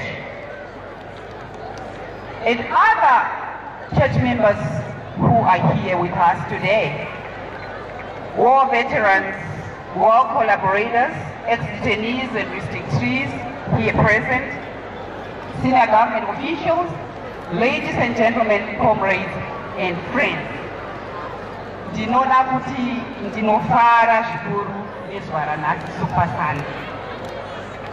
Iri izuva rakaitwa naiye musiki kuti tisangane nhasi. Saka ndinoda kutenda iye musiki kuti ita kuti tikwanise tese kuti tisvike pano zuva ranhasi. Kana dai Mwari vanga vasingadi kuti tive pano, handifunge kuti tingadai tasvika pano. Ndinoda kutenda Minister Makosini Songwane netimu yenyu yese nevese vemuno muHarare vakubatsirai kuronga gathering inoi. Zvirambe zvakadaro nokuti tinoda kuti machechi edu, indigenous churches dzemuZimbabwe, kuti vaone kuti tiri hurumende nepati inoziva kuti varipo. Saka nhasi izuva renyu rekuti tisangane tichipanana mashoko oupenyu. Nokuti kunamata chinhu chatinofanirwa kuita nguva nenguva. Hazvina nguva kana kuti ndaneta kana kuti ndadya. Nguva nenguva tinofanira kunamata nokuti tiri vanhu venyama. Mwari akatisika nemufananidzo wake akatida. Asi chakazoitika ndechekuti kutadza kwatakaita kunoita kuti tirambe tichitsvaga Mwari nguva yese. Saka tigere pasi pano tikasanzwisisa kuti tinotadza, haukwanisi kugara zvakanaka nevamwe. Iye zvino muri kuona kuti kuuya kwamaita kudai kutaura kuti pakati pedu pane tolerance necoexistence. Tinokudzana kuti tiri kunamata hongu machechi angave akasiyana, asi kunamata kwatiri kuita tiri kutsvaga musiki mumwe chete. Zvatinenge tichitsvaga izvozvo kutsvaga kugara kwakanaka murunyararo, murugare. Saka ndinoda kuti rugare ngaruwande kwamuri mese. Nyika yedu kana ine rugare ndokuti development iitike. Tingatemesei tikaita sei, asi kana pasina peace inotaurwa navaMugabe, hapana chatinokwanisa kuita. Kana kunamata chaiko paine hondo hatikwanisi kunge tichiita. Saka tinofana kunamatira Mwari kuti Mwari, tinokutendai isu vana veZimbabwe, tinokutendai kuti pavaMugabe vanoda peace, tinokutendai kuti pavaMugabe vanotirwira nguva yese vachitimiririra kuti tive vanhu, tive neunhu hwedu. Tinozvinzwisisa hongu nyika yedu tanga takadzvanyirirwa nemaBritish pavakauya kuzotora nyika yedu, asi hatikanganwe vakatirwira nyika kuti nhasi tive nefreedom yekuita zvatinoda. Tine freedom yekugara patinoda, tine freedom yekunamata nemanamatiro atinoda, tine freedom yekufamba muZimbabwe tichiti Zimbabwe ndeyenu tese. Hatitarise kuti uri muKaranga, uri muShona, uri muZezuru, hatitarise izvozvo. Kana kuti uri muKalanga, uri muDevere, hatitarise kuti uri mumanyika. Tiri vana vemhuri imwe chete yeZimbabwe. Saka ini ndinokukorokotedzai kuuya kwamaita mese kudai makorokoto makuru kuti muri vanhu vanokwanisa, tiri vanhu vanokwanisa kugarisana.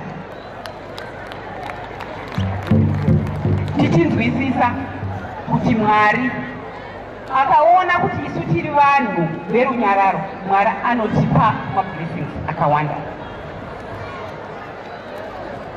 Muno muAfrica, tiri Africa ine nyika dzakawanda, asi isu semaZimbabweans tiri vanhu vakasimukira pakudzidza, tiri vanhu vakasimukira pakudzidza. Ndiri kutaura izvi nekuti isu vemachechi echipostori, sezvangotaurwa naMinista Makosini Songwane, kuti hatidi kuti vanhu vatitarisire pasi. President vakataura ivo kuti imi vanhu vechipostora muri vanhu vatinonzwanana navo, vanhu vatinoremekedza, vatinokudza, vanhu vanoda runyararo. Saka tinoda kuti muitewo zvikoro zvenyu, vana vaende kuchikoro, nokuti knowledge is power. Ukanga wave nefundo, hapana munhu angakuitise zvausingadi nokuti unenge wane ruzivo. Imo mukunamata macho tinenge tichitsvaga wisdom. Kunamata kwatinoita hongu tinoda kuzvininipisa pamberi paMwari, tichikumbira kuti Mwari atiregerere zvitadzo zvatakatadza. Asi chinhu chikuru chandakadzidziswa namai vangu ndechekuti ukamuka mangwanani ega ega unofanira kukumbira njere kuti ukwanise kuita mabasa aunoda kuita, mabasa ese pasi pano. Ukasakumbira wisdom unoona zvinhu zvisingafambi. Saka tiri pano tichitaurirana, tichikumbira zvakare kuti Mwari tipewo wisdom yekuti tishandire nyika yedu. Ini ndinokudza mapostori zvakanyanya. Nemhaka yei vanhu vanonzi mapostori vanopfeka zvichena, mwoyo yenyu yakachena sembatya dzenyu. Hamuzi vanhu hamuzi vanhu vanodya zvevamwe, munodya zveziya. Ndinokuonai kumabhodha, ndinokuonai pese pese muchifamba muchibinduka kubindukira nhuri dzenyu, nokuti makanzwisisa kunamata kuti Mwari anoti munhu ngaadye cheziya rake. Rambai muchishanda hongu zvingaome iye zvino nenyaya yemasanctions, nokuti vavengi vanoona kuti Zimbabwe inyika yakakomborerwa. Zimbabwe inyika yakakomborerwa, ndambotaura neutungamiriri leadership yatinayo yakakomborerwa.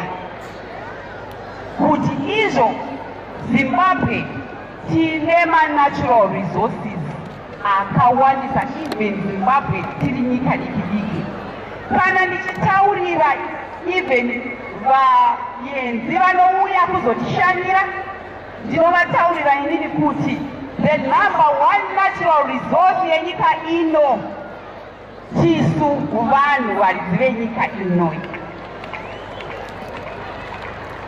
Zvese zviripo hatiregei kuzvitarisira pasi. Bhaibhuri rinoti munhu haufaniri kuzvitarisira pasi. Hatifaniri kuzvipa self-esteem iri pasi, nokuti takakosha, takagadzirwa nemufananidzo wake Ishe wokudenga. Saka zvatinofanira kuti tiite, ndinotarisa vhesi inotaura nezve-self-esteem, kuzvitarisira semunhu anokosha, kuzvitarisa semunhu anokosha. Hapana munhu asina kukosha. Hazvina basa uri ofu, hazvina basa haugoni kufamba, hazvina basa hauna gumbo, hazvina basa mitezo yako haina kururama. Uri munhu takainzana. Mweya mwechete watinofema ndiwo unofemwa nemunhu akaremara, asina maziso neasina gumbo. Saka Ephesians chapter 2 verse 10 inotaura izvo kuti we are God's work of art. Hanzi tiri chiumbwa chaMwari cheart, created in Christ Jesus for the good works which God has already designated to make up our way of life. Zvanzi tiri chigadzirwa, takagadzirwa naMwari achitiita nemufananidzo wake. Saka ini ndinoti hakuna munhu angati mumwe iwewe hauna basa. Vandinoshanda navo ndinovataurira kuti we should not look down upon each other, because munhu wega wega akakosha. Kana uri pabasa, uri wemukuru, zvinoitwa napresident, vanoziva kuti hongu vanhu vakandivhotera vakandipa basa, asi kuti basa iroro riitwe, hongu ndingave nemacabinet ministers, hongu ndingave nepolitbureau members, hongu ndingave necentral committee, asi kuti musha wedu unonzi Zimbabwe umenyukire, uratidzike, munhu wese anenge aita pati yake. Ndinogara ndichitaura kuti Zimbabwe is like a stage set for us by God. Zimbabwe panoetwa paya vanotiitira mafilm, vanotiitira madrama, vanogadzira stage yekuti varatidze madrama avo. Zvino ini I liken Zimbabwe to a stage where we all are actors and we all have roles to play, equal roles. Chinogoitika ndechekuti to avoid chaos, a chaotic situation, ndezvekuti tinopiwa leadership to guide us, leadership to guide us. Tiri kunzwanana ipapo. Leadership haingovepo chete kuti aiwa tine mutungamiriri kwete tine leadership inotipa gwara kuti tinogara sei, tinoonana sei, zvii zvinofanira kuitirwa nyika, chii chatingabvumire munyika yedu, chii chatinobvumira kuitika munyika yedu, tinokudza vana vedu sei, zvese izvozvo. Saka muchiona kuine constitution iripo inotigaidha, asi zvaitwa kubva kuleadership. Zvino kune vanhu vasinganzwisise kuti leadership inobva kuna Nyadenga. Leadership, even zvamuri pano muri machurches, munofanira kuve nepfungwa yekuti aiwa munhu wese haangave leader pasi pano. Munhu wese haangave mutungamiri. Kunofanirwa kunge kuine organization yakanaka kubva kunyika kusvika iko kumachechi, nokuti vamwe anongofunga kuti aiwa mutungamiri ndinongoti kana ndahuda unouya kwandiri. Ndinogara ndichiverengera vanhu Jeremiah 1:5 ndinoimba kuimbira vanhu kuti vasinganzwisise pamwe vangazive kuti leadership inobouya sei.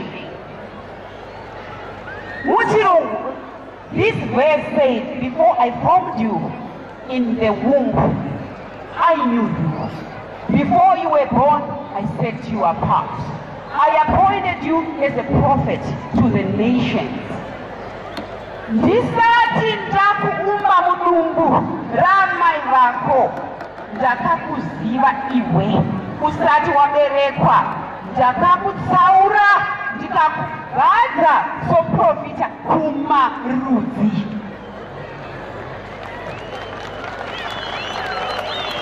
Unotofanirwa kunge Mwari akakuziva. Ndakati inini madzimai kana vana baba mukaona mai vachisununguka, mutarise kuti mwana, pane mwana anobuda akadai here? Hakuna. Ndakati mwana wega wega anobuda munhu mamai vake akapumba chibhakera, akapumba chibhakera, akabata chipo, a gift yaanenge apiwa naMwari. That's why muchiona pasi pano umwe anogona kuparidza, mumwe haagoni. Mumwe anogona kutaura zvepolitics, mumwe haagoni. Mumwe anogona kuita engineer, asi mumwe akada kuatekta haazvigoni. Mumwe anogona kunodzidza kuti ane ticha agotadza kuticha nokuti pamwe wakaenda kudiscipline isiri yawakapiwa naMwari. Unozoti nenguva wozodiscover kuti aiwa zvandakanodzidza hazvisi izvo zvandofanira kuita. Mwari akazviitira for a reason, to give us different gifts, kuti tikaunza magifts iwayo pamwe chete tinoburitsa nyika inonzi Zimbabwe. Mumwe anovaka, mumwe is a bricklayer, mumwe anogadzira maloni, mumwe anobika, mumwe ndidokta. Zvese izvo Mwari akazviitira for a reason, kuti munhu wenyama haungagoni zvese, asi tinokupa chako chaunogona, chaunokwanisa kuitira nyika yako. President Mugabe, he is an anointed leader.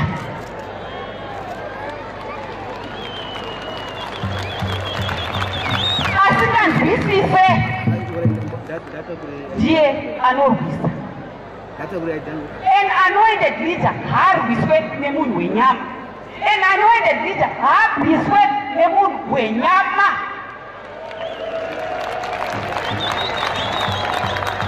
Nyangwe dai ukaita sei, nyangwe dai ukararira, nokuti vamwe vanoenda ikoko kumapostora iko kunze kuti unokumbira kuti ndinamatireiwo kuti ndive munhu akachena ndine zvitsadzo. Anoenda kumapostori kuti ndiudzeiwo kuti ndinomisa vaMugabe sei. Haumisi vaMugabe nokuti hausiwe wakavapa simba iroro. Dzimwe nguva tinoenda kunovhota, totarisa musoro waMugabe, toita exit ipapo. Unenge munzwisise kuti mweya waMwari ndokutisarudza uyu, nokuti Mwari akatoti ndakakusarudza ndikakuisa padivi. Vakasarudzwa naMwari. Munoona kana wisdom yavainayo president, wisdom yekutarisa kuti Mwari akavapa wisdom isingaoneki kuvazhinji, zvokuti vamwe vanhu vanotovatiza. Pane imwe nguva yatakaita kuRome vaitizwa nana Blair muchikapedzwa kusvika padhuze navo nokuti vane chiremerera chakabva kuna Mwari.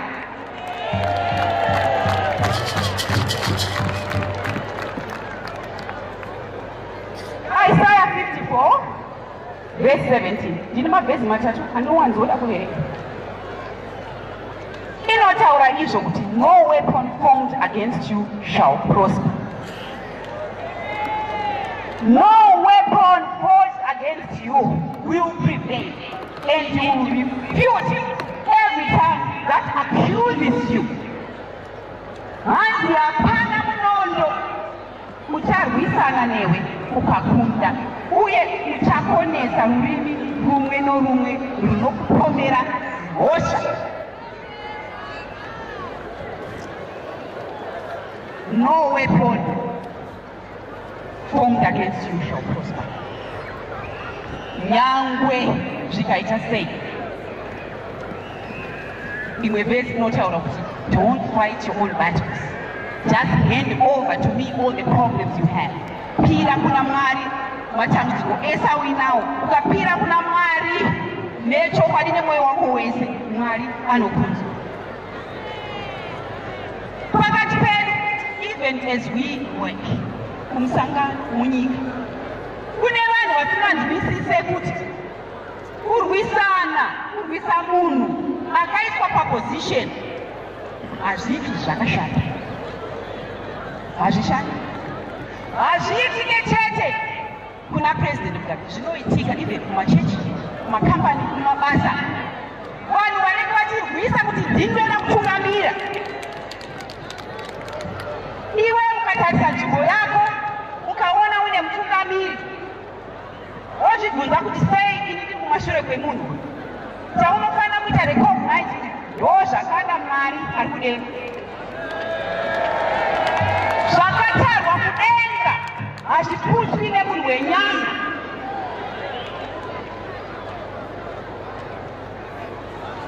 Chipo changu chandakapiwa aunanga mungachitori.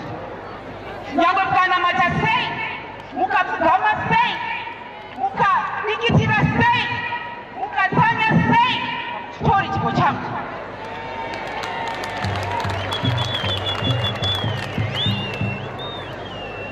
Nokuti vanhu havana kunzwisisa kuti tinopiwa maleaders pane zvese zvatinoita. But tine leadership pamusoro pe-leadership vese the President of the Republic of Zimbabwe. Ukaona munhu wakushaya hunhu wokuenda kunorwisa leadership yakadaro, you are finished, you are gone. Haufi wakamuka futi, unenge uchifamba apa asi unenge uri guva, unenge uchifema asi unenge wakafa, unenge uchiona asi asina meso ari bheta pane unoti hauoni, unenge uine nzeve asi unenge usinganzwi.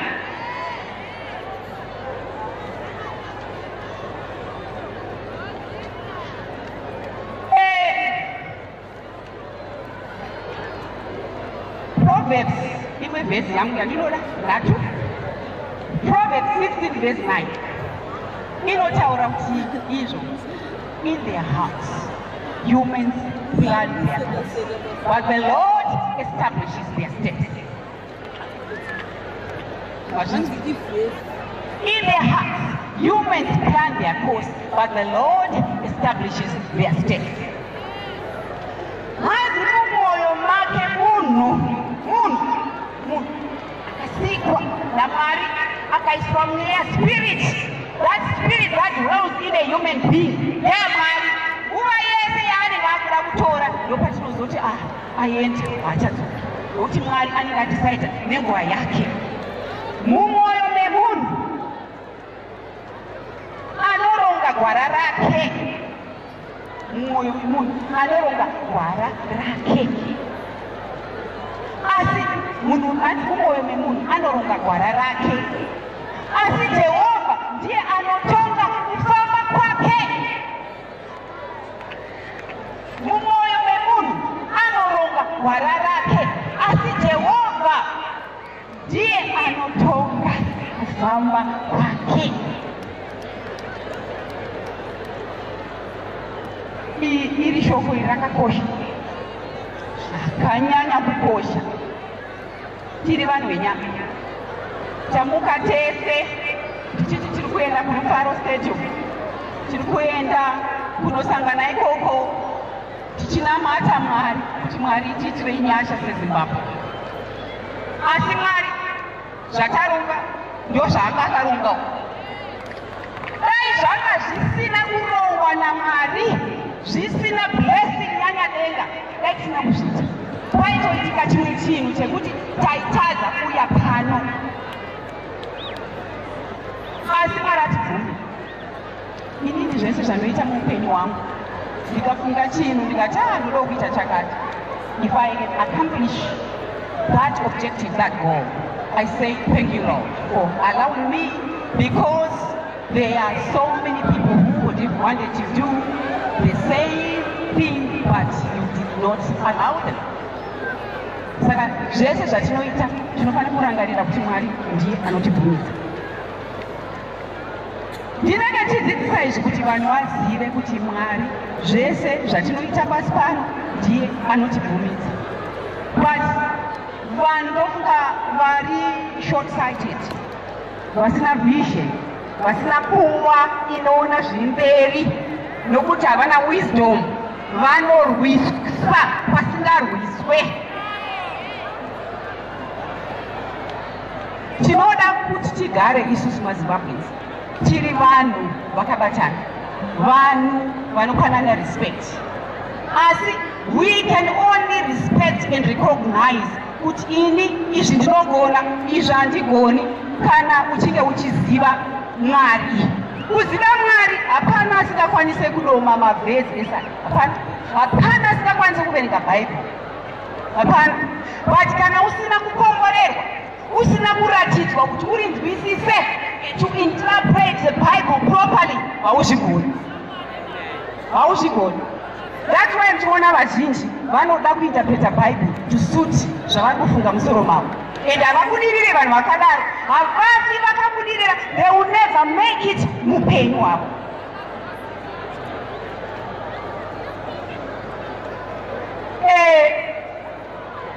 Pakugara kwatinoita, inini vatanga tinozviziva kuti this constituency yeMapostori iconstituency yakakosha mupati yedu yeZANU-PF. The support yatinowana kubva kubandiko iri isupport yakaoma, and tinofamba neni mukutsva, mukutonhorwa, mukurwadziwa, mukufara, mukuchema, mukusuwa, tinenge tiri tese, nokuti munotiitira zvinokosha zvakanyanyisa. President wanga wachiti makuenda mapfeka hembe chena, ndikati hongu baba, ndiri kuenda kunoona mhuri yenyu.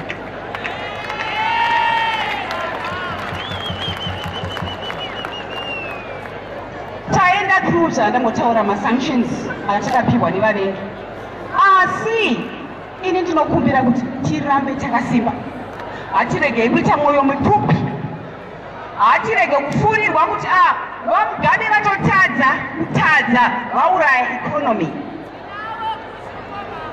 Zvakaitika ndezvekuti kubva nguva yatatanga nyaya yeLand Reform Program, which is almost about 20 years ago plus, but tangotanga nguva iyi kuma 2000 mvura yakabva yaramba kunyatsonaya. Chokwadi takaita experience drought, mvura yanga isinganaye zvakanaka for almost 16 years. Saka taingonamata kuti Mwari, ndichiziva kuti munhu wese ari kumira tiri kunamatira kuti Mwari mutipe mvura yakakwana. Sezvineiwo gore rakapera Mwari akati ndinokudirirai mvura, ende tiri kunamata zvekare gore rino kuti Mwari musatikangana, tipe mvura yakaringana, mvura isina mapanangana, isina ukasha, isingauraye vanhu, isingapwanye dzimba dzedu.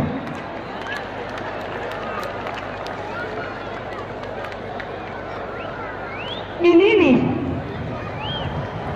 handizi munhu anovhaira kutaura zvaanoita, but I can promise you I'm an achiever, big achiever. I achieve great things. I do great things. I actually have said I don't compete with women because isusu semadzimai we have been marginalized for a long time. Saka I compete with men. Ndinoshanda zvakarongeka, musambonditye kana muchida kundipa basa ndipei, makasununguka. That is the truth. That is the truth. Handitauri zvokunyepa, handisati ndambotaura izvi, handisati ndatanga nhasi, but ndichataura sekuti ndiri kuzvitaura. Vanhu vanofanira kudinzwa kuti ndinogona basa. Ndipei muone. Regai munzwe.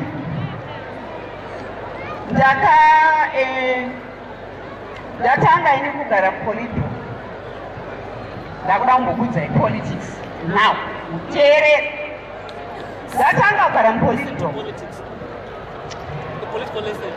Ndiyo nguva yakanga Mai Mujuru vachangobuda. Asi kutaura chokwadi pamberi paMwari, Mai Mujuru ndakambovadeedza ndichida kuvarayira kuti Mai Mujuru, be careful. Kune vanhu vamuri kutaura navo vari kutumwa kwamuri makachenjwa state track. Muya nditaure newe, but vakaramba nokuti vanga nemusoro wakaoma. Asi zvakazoitika then ndamuPolitburo, ini ndaPolitburo member, ndasecretary weWomen's Affairs muZANU-PF. Ndakaona kuti zviri kuitika nguva nenguva kungotaurwa nyaya disciplinary action against members vemusangano. Vanofamba nevamandakambodresa kumarali muri kuzviziva kuti ndakanda kuita implova nekuti hatirege kuramba takungodzingana, nokuti vanhu ava masupporters ari musangano, we need them as a party. Saka ngatiregei kuramba takungodzinga vanhu. Ndakaona kuti kune vanhu vanga vari determined kungodzinga vanhu chete chete. Saka ine ndikati aiwa, tiri kupedza nguva tichitaura nyaya dzediscipline, kuchingodzingwa vanhu, war veterans, women's league, main board, vanhu vachingodzingwa. Ndikati aiwa, inini ndisurumudza ruoko, ndikati aiwa, inini ndiri kuda kuita deviate from the program, digress njani. Ndikuda kutaura nyaya yeeconomy because ndiri kufunga kuti ndo zvinhu zvatinofanira kunge tichitaura muno zvakarerekera neukugara hwakanaka kwemhuri yeZimbabwe. Zvatigere muno vanhu vari kutarisira kuti nguva yese tinobuda vanonzwa kuti chii chatavarongera chakanaka. Ndopa ndakasimudza ruoko ndikati aiwa, inini tingaite vanhu vanosunza here isusu maZimbabwe? Hazviite. Iye zvino tiri kuona kuti mvura haisi kunaya for the past 16 years mvura inga isinganayi. Saka ndine program yandiri kuda kuti ndirununure yekuti tirime. Ndopa ndakataura program iyo. Program iyi yamakazounzwa ichipihwa chizita chinonzi Command Agriculture. Ndini ndakaitanga, handisati ndazvitaura, it's the first time. Ndini ndakataura program iyo. Yakumhanywa nayo nevagoni zvavo, zvikanzi vari business minded vanogona. vagoni inini handina kuona pavakazoita business in my life, handina kumbotaona vagoni, handina kumboona chavakaburitsa basi vanhu, handina kuchiona nokuti havana kuropafadza, vanomhanyira zvisiri zvavo. Saka baba vakazoona kuti zviringozi munangagwa vakati kana taenda kurali kwatanga mainterface rallies eyouth, vakataura kuti iyi program yakatangwa namaika ndo vakaunza this idea. Vanyori vemapepa nokuti vanenge vachipiwa mari kuti hanzi izvo don't actually talk about it, otherwise you raise a profile. Usataura kuti vanogona, ndinogona ndikunyemera.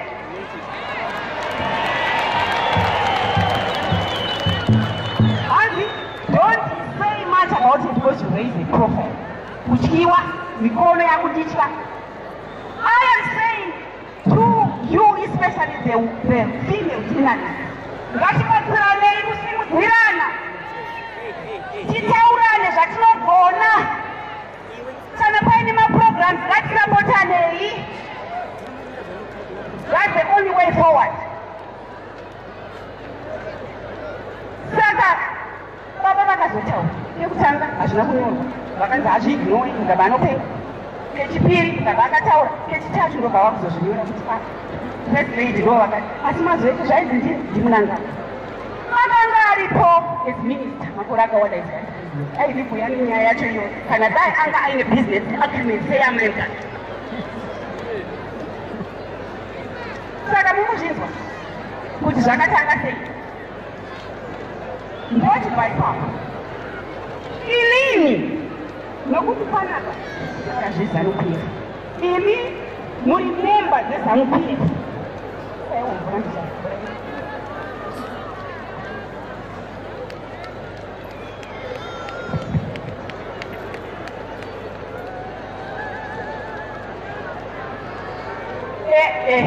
Kuti voice rinopera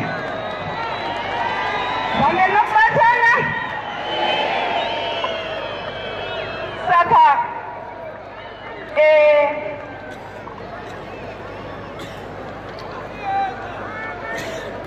inini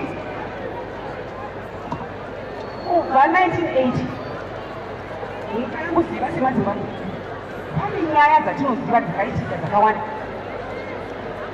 Kubva 1980 ndoda kukutaurira kubva 1980 kuti munhu uyu anonzi Mnangagwa akanga achida kutoita in 1980. Ndikutaurira zvandinoziva.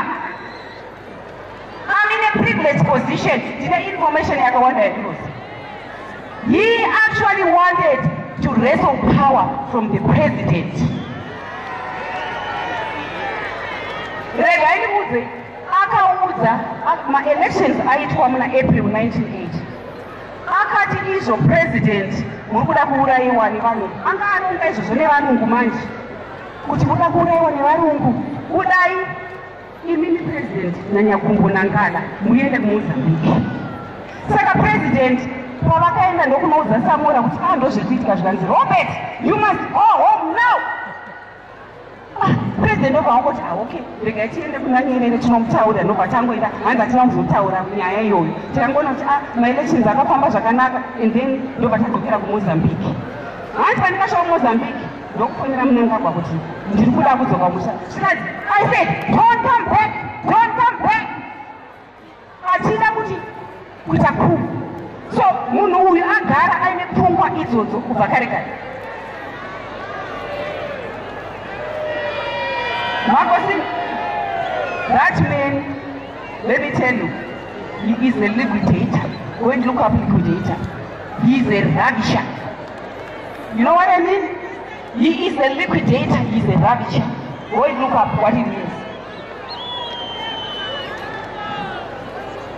Aite munhu yeyu agara munoziva kuti ezvinezvi akatarisa babaso anotarisa neziso reruveno rine godo, rine godo.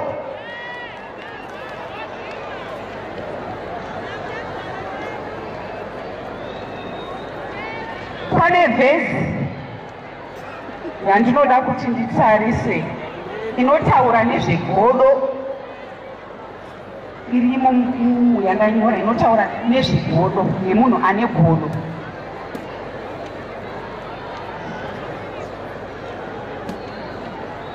Pane vhesi inoti iri muna Galatians 5 verse 25 inoti izvo, grant Lord that I may learn to live life of love through the Spirit who dwells in me. Hanzi izvo, since we are living by the Spirit, let our behavior be guided by the Spirit, and let us not be conceited or provocative and envious of one another. Hanzi hatifaniri kugara upenyu hwekudenha vamwe neupenyu hwekupara zvine vamwe kutsana nezvauinazvo. Ukange uine rudo, zvinhu izvi zviri mauri zvekugutsikana nezvauinazvo, zvekutambira zvaunokwanisa kuita nekugamuchira zvauri usingaite uchiva zvevamwe. Ruchiva, ane ruchiva murume, ruchiva runourayisa munhu chaiko. Saka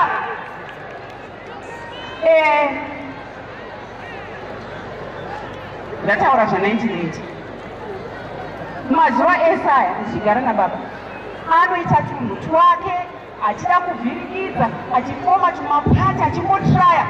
Vana vazhinji vakadzingwa vachidzingiswa naiye. I don't want to be blackmailed. Because some people say, ndwakakonzera kuti mai ndinovabude. Handisi ndakavatuma kuti itai factionalism. Handisini. I don't want to be blackmailed. No one is going to silence me. And ndinotaura. Ndinozvireva chete.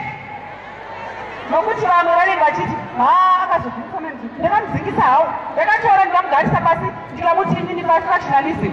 Munanga kwandakataura pasi ndikati pfurira vana kuti vatuke Mugabe nemudzimai wake. Did I ever say that? Handina kuzviita. Ndakati inini ndinokondema munhu wakashata.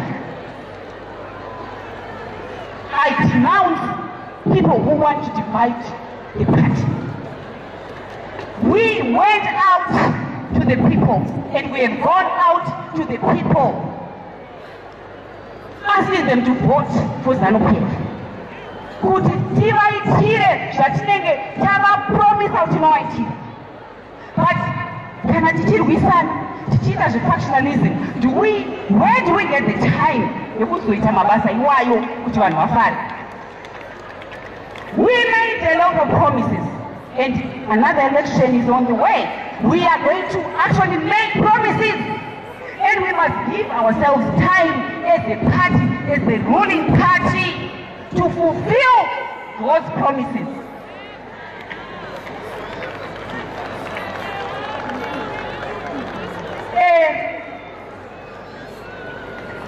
Lotingoita fast forward. Handizvo zvatinoita. Kana paine paunofarira uchiridza music wako unoita fast forward.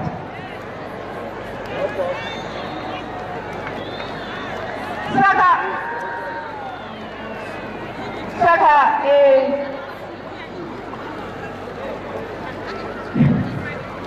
baba vaigara vachikompeni zvinoitika kuti uyu munhu uyu anoita zvinhu zvefactionalism, asi he has actually taken the president for granted for too long.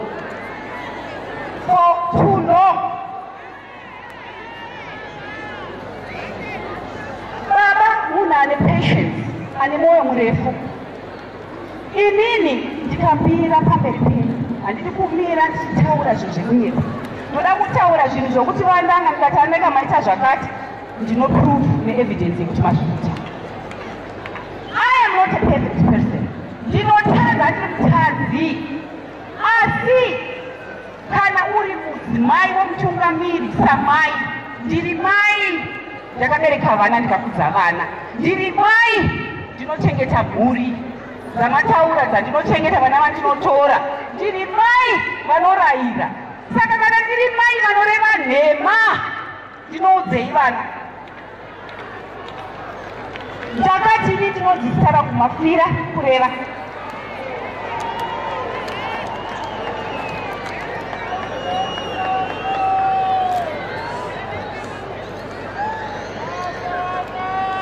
Pane imwe time yatakaenda kuMarch Central ndikanotaura inini because what had happened, kwanga kwakutanga kutaurwa manje kuti kune Lacoste kune G40. Saka inini I tried to find out kuti chinombonzi G40 chipi, handina kuwana answer. But Lacoste ndikanzwa kuti aiwa Lacoste iriko inolidwa naMnangagwa, vanotuma vanhu kuti no toda kuti mundikambenere. Saka ndopatikaenda kuMarch Central tikanotaura kuti aiwa panosumukwa pese pese panonzwa Mnangagwa wasumuke vaite slogan kana kuti vataure vanovasapota vaya vavanenge vachiti ndakuzoita president ini ndichasirwa chigaro, vanenge vachiombera vachiti ngwena ngwena. Asi kana mabvunzwa kupolitiro kuti zvinorevei kuti Lacoste hanzi handizivi, I got angry. I said, you are a damn liar. You are lying through your teeth. Are you not ashamed? Urkurama, but vana vari kungodzingwa in your name. You know, ndaitaura. I promised people when I went to Manicaland, ndikati ndichiri kutaura nemadimukira, but watch this space. That watch this space. I cannot go on kutaura nemadimukira and betray Zimbabweans and lie to them. Ndaifunga kuti in the process munhu anonzwawo kuti aiwa zvandiri kunzi ndirege kuita ndiregei. Asi munhu haana kuda kuregera, ndimuonera kamuti tsi. Saka pandakaenda kuMarch Central ndobva ndataura inini because vaita zvituko nene, ndobva aona paTV akabva afonera baba kuti baba ndida kukuonai, ndobva vandiudza kuti anga achikomplaina kuti zvataurwa namai. Zvikanzi naivo mai is an honest person, ngatigare pasi. So we sat down, the four of us, ivo vari 3 neni mavice president napresident neni ndikavabvunza ndikati pakakunetsai pano, rume rikati raoma mukano igwara muchiriona rakadaro, is a coward. Ndikutaura rakatadzakana kutaura, but inini I took him on that day.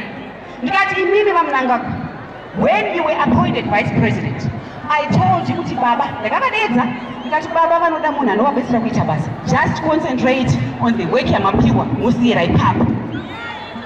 Vaudza chokwadi. Ndikati but problem yamuinayo imimi muno tinozviziva kuti kwakuine vanhu 2 vanolida mafactions muZANU-PF, imimi kunyanya emanjuru. Manjuru was even better. Vakati pano nepano zvinova neni vangunyarara, kana zvanyatsovaumira zve zvavapinduri vanenge vanyarara. Saka takaenda mberi chingoita basa chidaro, but vana vachingodzingwa mangwana vana vari kungodzingwa. Ndikati inini zvekuramba vana vachidzingwa izvezvo zvakwana zvichadi. Saka patakatanga mainterface aya ndakati inini rangu rasvika nangu ndechokwadi, ndoda kutanga kuvabvunza kuti vaMnangagwa zvamuri kuita regai zvakanaka, muzvakanaka ndaivataurira zvakanaka, ndichivaverengera mabheza zvakanaka kumarari, but takazosvika pokuti enough is enough. Tikaenda kuMarch Central, the 8th interface youth rally, tikavataurira kuti aiwaka imimi vaMnangagwa muri kutuma vanhu kuti vapise Kasukuwere, nokuti Kasukuwere haadi kukusapotai munyaya dzefactionalism. Muri kuti Kasukuwere ane munin'ina wake nemukoma wake vari mupati, muri kutaura kuti imi inepotism. Ndikati kwete, don't speak like that. Ndikati don't ever speak like that. nokuti imimi munhu kana wasvika pavice president according to the constitution haufanira kunge uine constituency. Saka ivo manje vakasiyira mukadzi wavo constituency. Ndikati haisi corruption here, haisi nepotism. Ava vakatopinda on merit, vashanda makore akawanda. But you want to tell me kuti kaswera kuita nepotism? That wait, I would disagree with that. Imi makasiyirana and ndikati makasiyirana. You have set a precedent. Ndakazozvitaura nezuro ndichasvika panyaya yazvo. Mwari uyu zvaanoita anoronga zvinhu achiziva. Anga akaziva kuti tine interface, the 9th interface in Bulawayo uchizoita zuva nanhasi. Imi maronga minister, ndimwari aronga.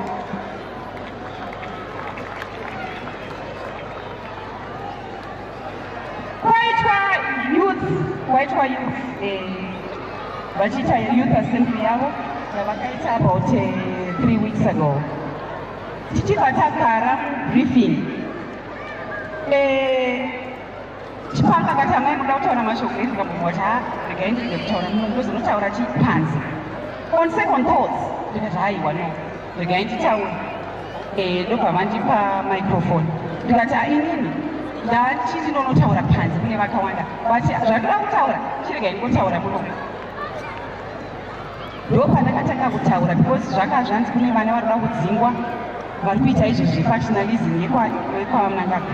Ndikati aiwaka yezvinezvi maakuenderera mberi nezvinhu zvisisina kunaka.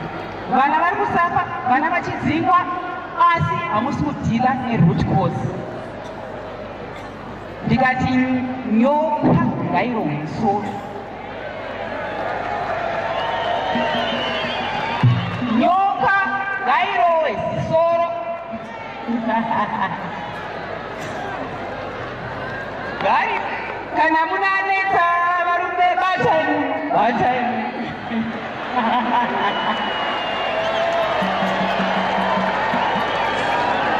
Ponda musoro.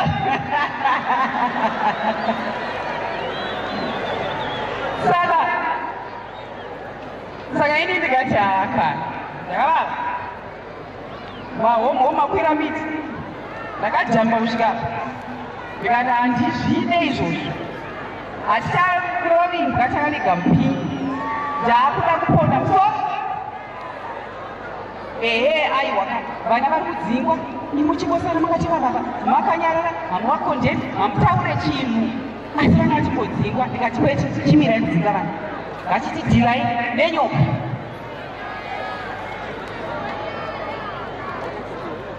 Ndikati inini pandakaitwa mutungamiri wemadzimai ndakanyatso understanda mandate yangu kuti ndinofanira kusimudzira madzimai, ndio mandate yangu yandini. Saka ndikati ndinokumbira madzimai asi ndiri kukumbira, ndio pandatora mai Pfumira, Mandi Chimene, mai Madzongwe. I think we were 5.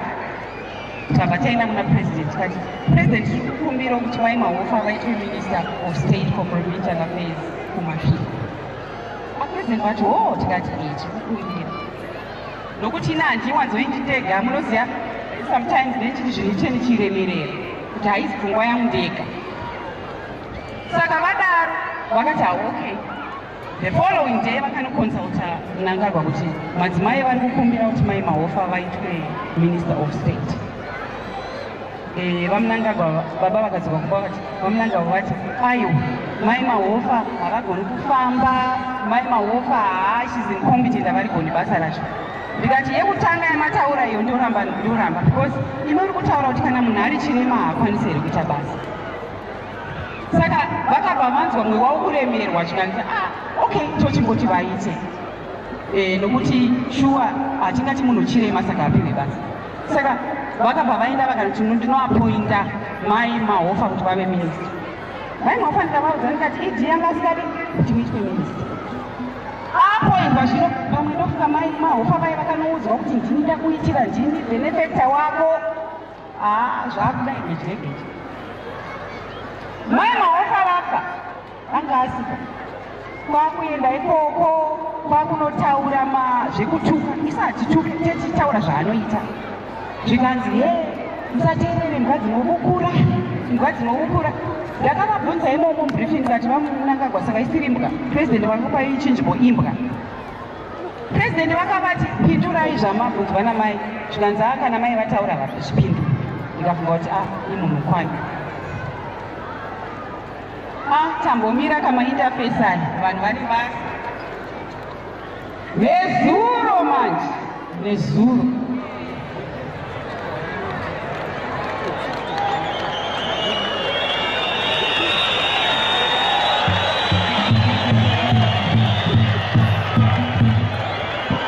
nezuro manje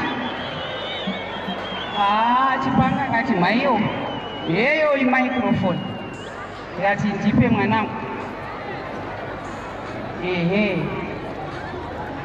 zvakanaka pamberi namunangagwa pamberi nemudzimai wake zvakanaka tinokudzana tirege kudza vanhu vakuru kwandiri saka ndichibva ndataura inini zvandaida kuita express ndechekuti vana mayuth aya ndimi muri vulnerable nokuti dzimwe nguva mune musina mari yakakwana saka panoitwa zvinhu zvefunctionalism ndimi munotengwa muchipihwa mari saka mayuth imini ka zvenyaya dziri kuitwa namunangagwa izvi siyanai nazvo hachisi chinhu chakambonaka vari kuita divide the party ndibva ndataura again adzokorora nyaya yani yakasukuwere kuti vari kuda kudzingisa sikasukuwere mupati but isusu takatarisa sepati tiri kuona kuti hapana mhosva yaari kunzi akapana ndikataura nyaya yajonathan ndikati jonathan anonzi akatora mari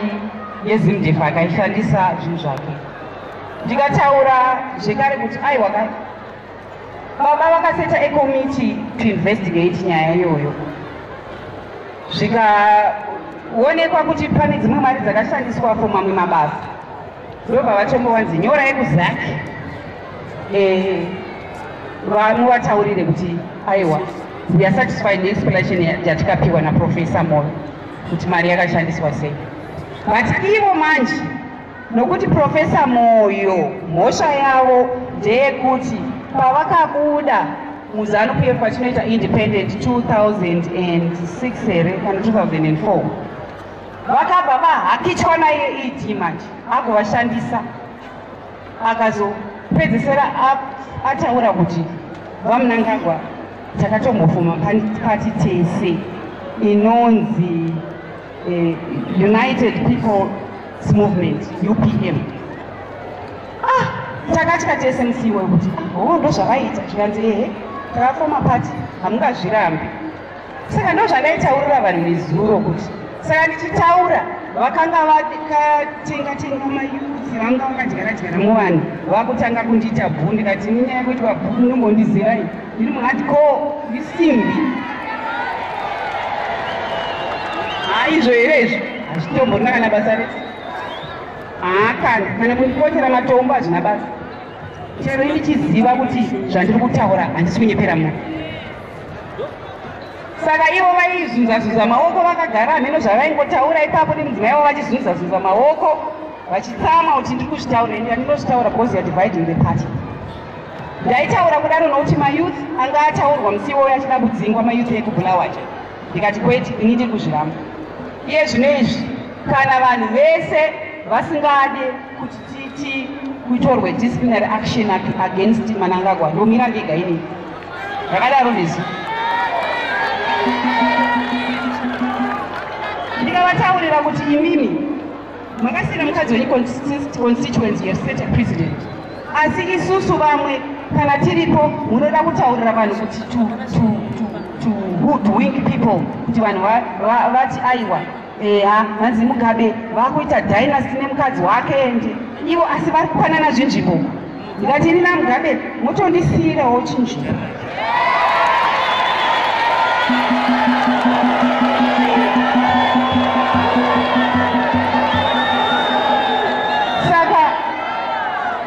zvakazvikani suteta tamungotedzera chingotedzera chikopa aina kutaura chikopa saka ndataura zvese izvozvo tasumuka so vari kunga kuti hationi tiri mapofu baba vasati vataura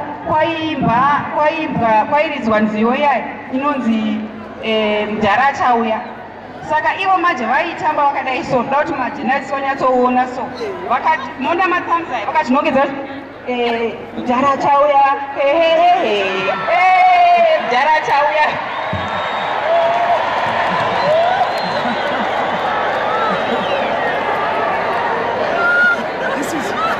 vakanyatsa zvinongedzera nematsamza mudhara achauya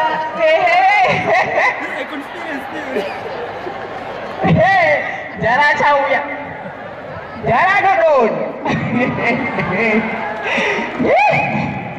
zvemakanaka achizvinongedzera. You know why? Let me tell you. Ndakamuudza inini kuti iwewe Mnangagwa unofunga kuti unoziva president. Hawazi. You think you know that man. Nokuti anoti takazogara makore anzi 60 anzi mangani mabhenu zvaataura makore akawanda anotaura takagara tese. Ndikati iwe hazvinei nemakore kuti wagara nemakore mangani nemunhu unogona kubetreya. Jesus was betrayed. Nevaigara navo achidya navo every day.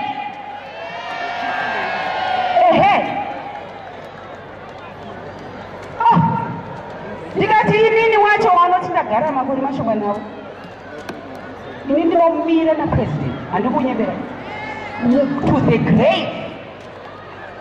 I will support him. He is my president, an honest man, a man of integrity, a man who is God-fearing. Munhu anotaura chokwadi, anomiririra mhuri yake nemoyo wese. Handina chekutya. Ndinovamirira president kuti ndichava defense kusvika muromo ndisingachagoni kutaura. Handatadza kutaura ndonyora.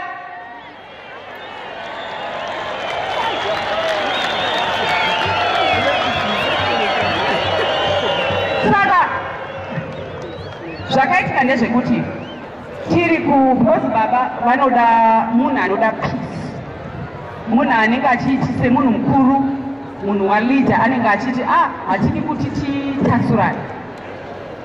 Saka vakataura kuMash Central pandakataura unini kuti kunoitwa zvefactionalism. Saka ivo baba vakati aiwa mai vari kuti factionalism kwete itribalism. Tribalism iriko kwese kwese. Ikava namangwana wane vakamboenda kuMash West vakazobva vakuita kutogera kumusha kumasvingo kana kune vanhu vanobva kune mamwe provinces. Semunhu mukuru vachivhara kuti munhu asanyare. Apa vaitoda kumusevha yekuti vasamunyadzise. Iye akafunga kuti president mutabeirei. Saka pandakagara pasi iwo tozotamba vachizvinongedzera kudaro, president vakanzi chitaura moto zvikanzi mai mukaba hapana chavari kungonyepa apa, vari kutaura chokwadi. Mnangagwa wajaira tinokuderedza mangwana chai. Mudhara akavaka ndikati taurai gushungo, tikati halala hekani gushungo.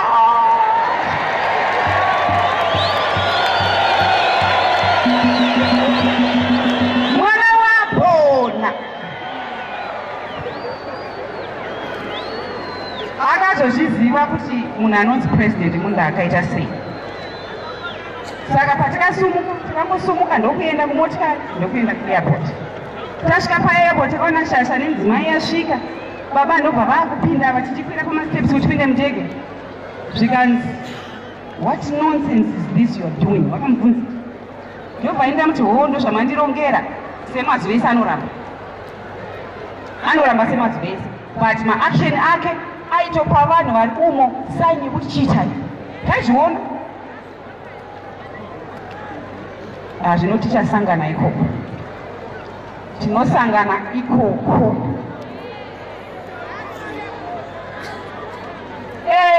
Nyaya iripo ndeyekuti I think iyo nyaya yekuti isusu muZANU-PF tine constitution yedu. Constitution yedu yakanga ichinzi because kuVictoria Falls kwakabvumirwana I think 2004 or before kuti takuda kutarisawo kuti tisimudzire madzimai. Constitution yedu ikange ichitaura izvo kuti yakachinjwa kuti kusimudzira madzimai kuti mupresidium haina kese yeZANU-PF panobva president nemavice president panofanira kunge paine mudzimai mupresidium. Saka constitution yanga yakagadzirwa zvakanaka yakanzi the president and the two vice presidents, but pakanyatsoitwa state clearly kuti one president mwacho shall be a woman. But pakaita mane mjurutunzi wavo, constitution was amended to accommodate iye munangagwa. Saka tigaro kuti saka iye zvino ndofunga zvaakundirwisira ndezvekuti imimi muri kudirei kuchinjisa constitution ndikushayira. But constitution chete haizvino kushandisa basa because you are at the mercy of the president. Ndiye benefactor wako, ndiye anokupa basa. Whether the constitution yaamendwa or haina, president vanogona kudecide anytime. Hati vakati reshuffle vanatombo vangoma minister of finance vasingazivi. Saka zvinhu zvinochinja. President vanogona kungokudropa voisawo vanoona kuti uyu ndiye akakodzera kushanda naye. Saka it has nothing to do with the constitution, but also isusu semadzimai tinoda position yedu back kuti constitution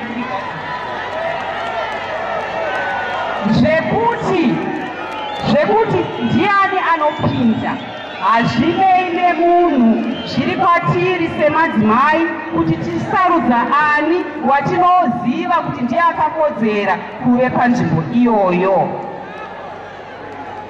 Chamunofanira kunzwisisa ndechekuti hatisi kuitira nhasi chete, we are doing it for posterity. Kuti vana vedu daona tuvasikana tudiki utwu mangwana also tuchazove panzvimbo iyo as my vice president munyika inoyi. Hatichambovi takabvuma semadzimai kuti pachinjwe futi. It was a mistake. Hatichadi. Ndazvinzwa madzimai. Muri kuzvionera. Tiri kuto hapana zvokuita. Secretary administration vari kutozvinzwa vatombo vatori pano. Aiwa ngazviitwe. We will never ever allow that. I remember 2014 patakaita Congress. I remember very well. Muchinguri namai Madzongwe vakavabhuya kwandiri ini ndansa ndamboappointwa Secretary Women Affairs muna December. Vakutonditi vanhu vakutochema panze apa kuti chinzvimbo chedu. Ndikati madzimai, you are being unfair to me. Nokuti maive legal committee when the constitution was amended. Mungadai makafaita kuti aiwa titi zvinozotinetsa kuti tidzosereni zvinhu pakare. So we have had to fight for makore akawanda kuti nzvimbo yedu idzoserwe pakare. Saka tiri kuida.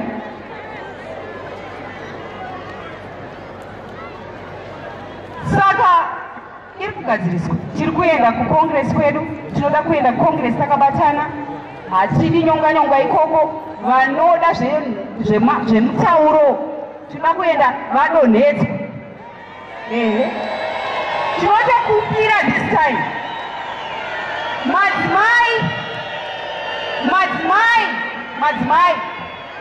Madzimai vanoita zveLacoste, you are dead.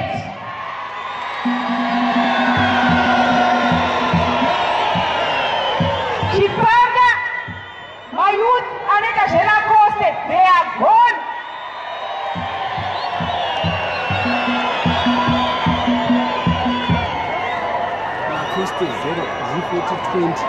Hatisi kunyeperana. Tiri kuda kuenda kuCongress. Congress yatiri kuitira iyi tinoda Congress yakabatana tichitaura ne-one voice tichinoprepare kuti tiri kuenda kuma-elections next year. Tinoda vanhu vanonzwisisa kuti we have only one center of power. Vamugabe iye zvino izvi isusu tese mastructures kana takuita Congress anoitwa dissolve, handiti vatombo anoitwa dissolve tese. We are all going to step down tese.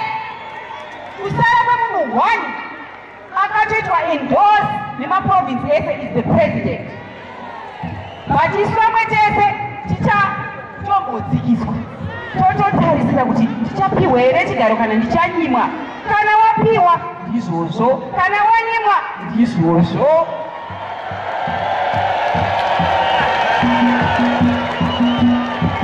Ko handiti mapurasiti nawo kana tanyima tongoenda kakunorima mapurasiti takapiwa zikuru tonochengeta vazukuru. Tichobori nelaki kuti takapiwa minda.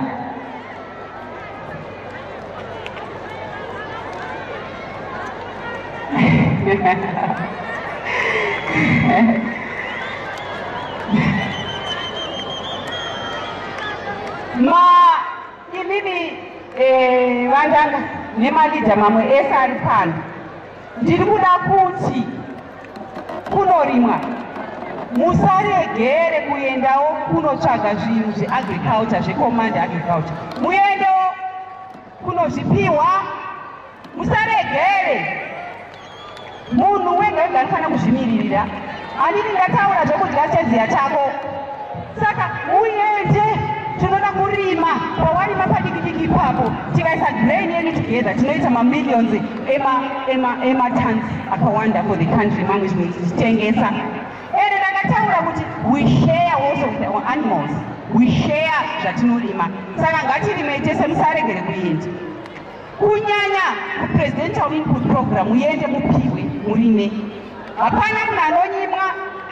Even mumwe angasina support ZANU-PF ndakati unompa kuti aone kuti ZANU-PF yakanaka.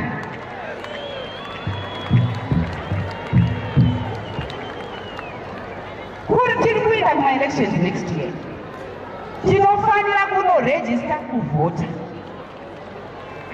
Ngatibatsiranei machurch leaders, vanhu ngavaende kunovhota, i-right yavo. Mukarega kudaro tinopindirwa nemuvengi. Imimi muri maZimbabweans, you are patriotic Zimbabweans, munoda nyika yenyu. Saka kuti nyika yedu irambe iri nyika yatakasununguka tiita zvatinoda, ngatiende kunoregister. Tinoregister tiziva kuti tinoda kunovhotera ZANU-PF in huge numbers. Kana musingazivi, uyai office yakomisa yavakasukuwere mubvunze kuti tinofambisa sei, mubatsirwe. Please, mubatsirwe.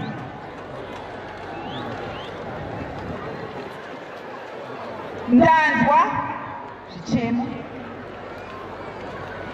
asi ini ndine chikumbiro, nokuti hatingokandirani zvichemo, tinofanira kuitawo zvikumbiro tichinzwanana, tosangana pakati, toita compromise. Handiti nyika yedu yeZimbabwe inyika yakanaka zvakanyanya. Ndataura nyaya yeleadership kuti leadership inovepo. Hazvina basa kuti panyika, hazvina basa kuti kumakambani, hazvina basa kuti kumachechi, kuitira kuti tiite zvinhu zvine urongwa zvakarongeka. Ini ndanzwa muchiti munoda pekunamatira. Chikumbiro chinotambirwa zvikuru. Chiri kundifadza ndechekuti minister who is responsible for local governments vari pano ivo vakasukuwere vari pano ndorongo rataita nhasi. Saka chikumbiro ichi ininiwo ndinofamba ndichiona apo pane vanhu vashanu, apo pane vanhu 2, apo munodarirei, tinodarirei. Mirai pamunza kuti nyika yedu ifambe zvakanaka, tikaita mapata akaunza panove nekusawirirana. Saka tichiramba takamira isu ZANU-PF ndiyo pati hombe kuti uyai mese kuZANU-PF, uyai mese kuZANU-PF, tive pati imwe chete. Hatikurudzire kuti munhu ubude muZANU-PF unoita pati yako. Anenge asingawirirani neideology yepati yedu ndiye watondibuda nokuti unokanganisa basa redu.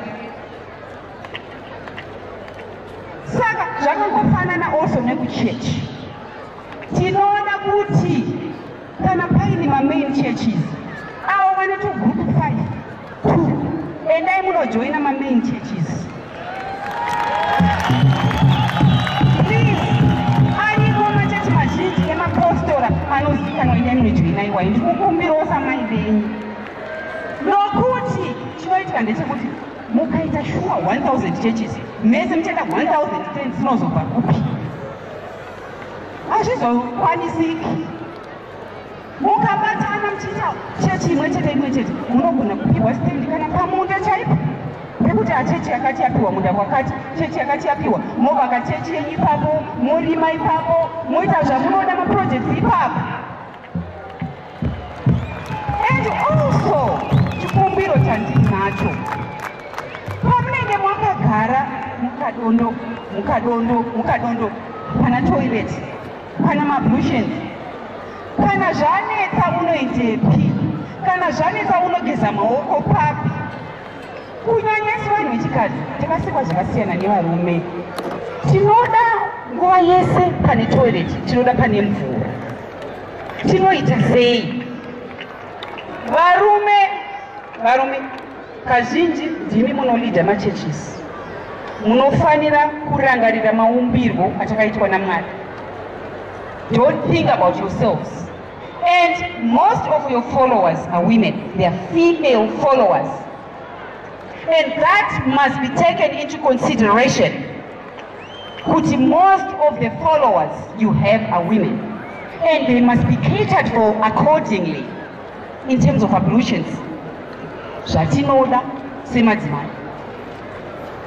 Nguva yese hapana mudzimai ari kuinda asiri kuenda kumwedzi. Nguva yese mwedzi wese 30 days pane madzimai akawanda mazuva akasiyana vachienda kumwedzi. Saka tinoda kuzvigadzira kuti tisanwe tigare takachena. Saka we don't want men who are selfish. Nokuti iyo nyaya igoiya yamunangagwa yekuti ndotoda kuita leader iwe usiri. Saka uchizoona chechako uchiramba ine vanhu vairi. Nokuti wakabuda pawaifanira kutungamirwa. Wakabuda pasina pawaifanira kutungamirwa, hauna kuitwa mutungamiri.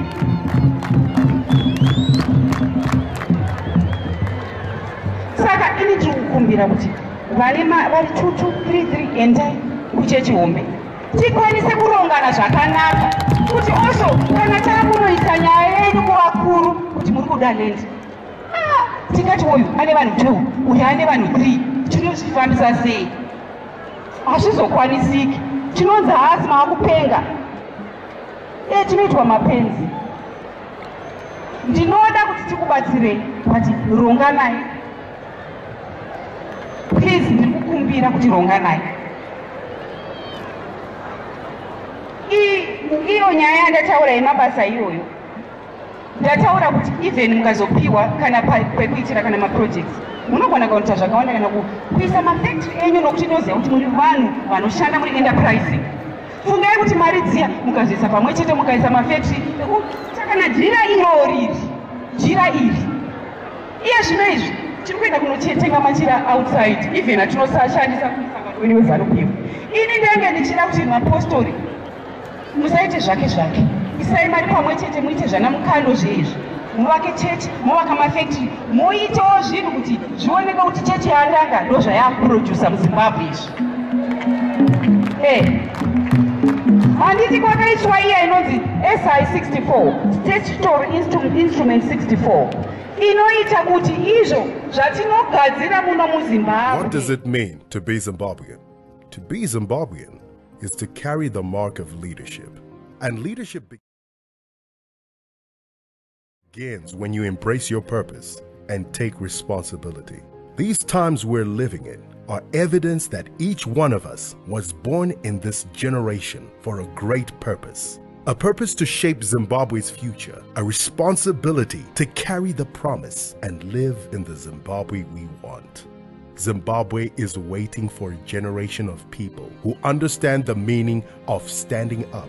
You are the stepping stone, the one with the flame of inspiration, the one with the passion, the one who has what it takes to move Zimbabwe forward. It's time to stand up and do what is right. It's time to rise and do your part. It's beyond a privilege. It's an inheritance, a pledge that everyone has to make. So rise, Zimbabwe. Simuka, Zimbabwe. Pakama, Zimbabwe. It's time to pledge, register, and go vote.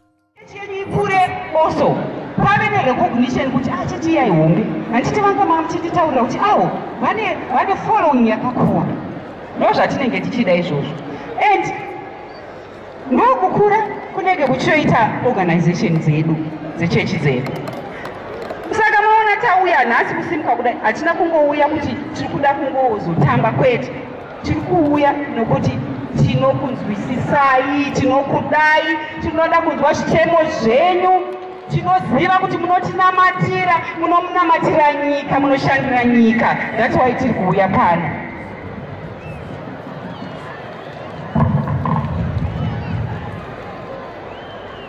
Ndinokumbira zvakare sevanhu vanotya Mwari kuti ngatirambei tichinamatira leadership.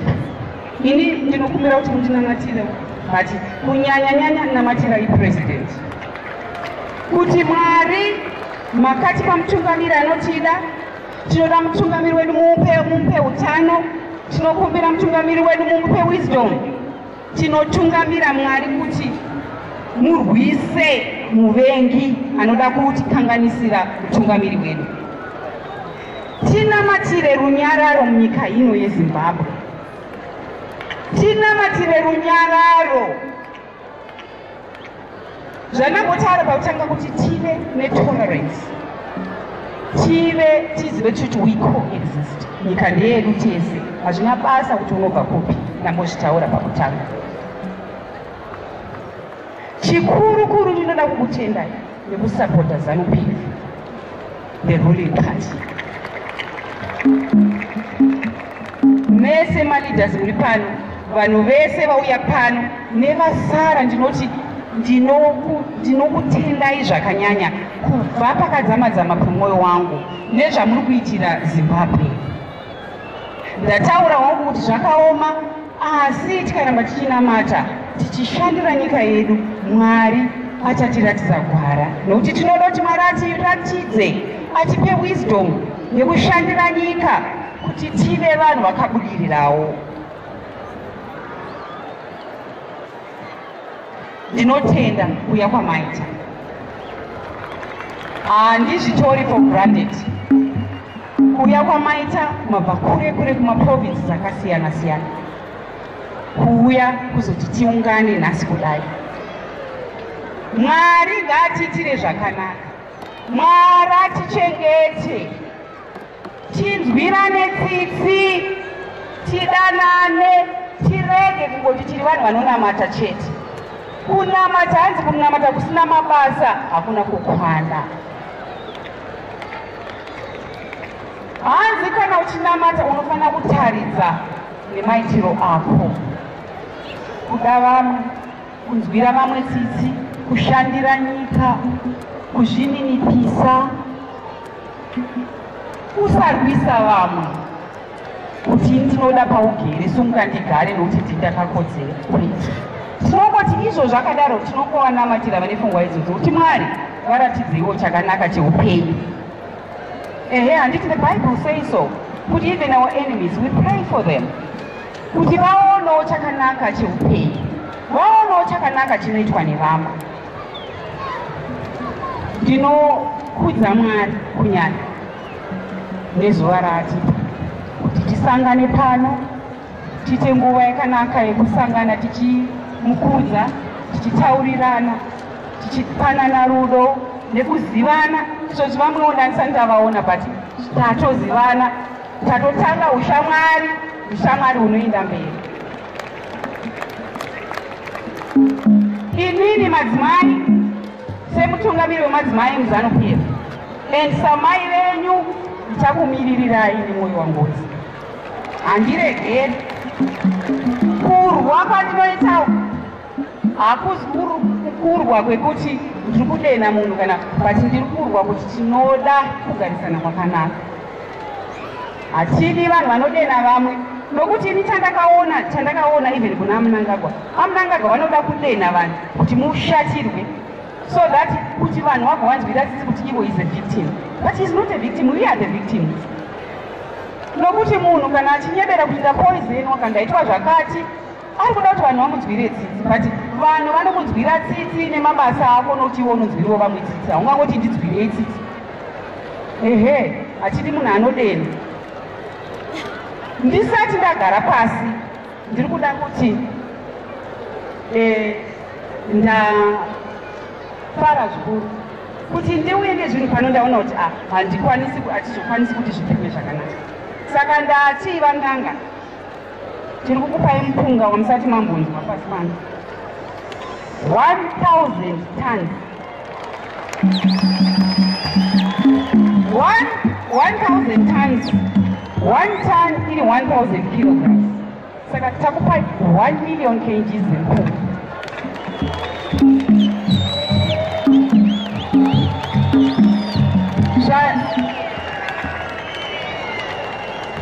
Zvandaitira ndezvekuti ndikakupai 1,000 tons zempunga, 1 million kilograms, dzinouya kumachechi enyu so that mopawo vanhu vasara kumusha. For Christmas yakuuya kai. Saka ini ndakutoti Merry Christmas baba. Kuti mugonodya nemhuri. Ndinoda kutenda mamusicians vekuchipingeyo, kumakomoyo mandifadza nhasi, mabviro kundifadza. Handina kumboziva kuti muZimbabwe kune vanhu vanoita zvakanaka zvikadai. Handichakukokai kuti tigoswera tese.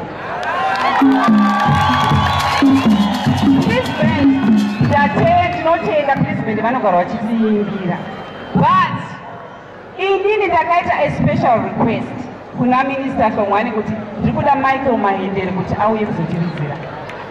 Saka vaMahendere, mwanangu, ndinokutendai mwari akuitirei zvakanaka. Music yako, I know all the songs. I dance to your music. I was telling Minister Hlongwane just before I started my speech that every morning I work out a lot. I actually am obsessed with physical fitness, so every morning I go to the gym. When I finish working out, I play your music and dance for another hour. I appreciate Zimbabwean music. And I said there's one lady at my house, she knows I like music. She's seen me playing music in the gym. So whenever she goes away on leave, she brings me some CDs. But I said, please don't bring me pirated copies. Don't bring me pirated copies because I want us to support our musicians.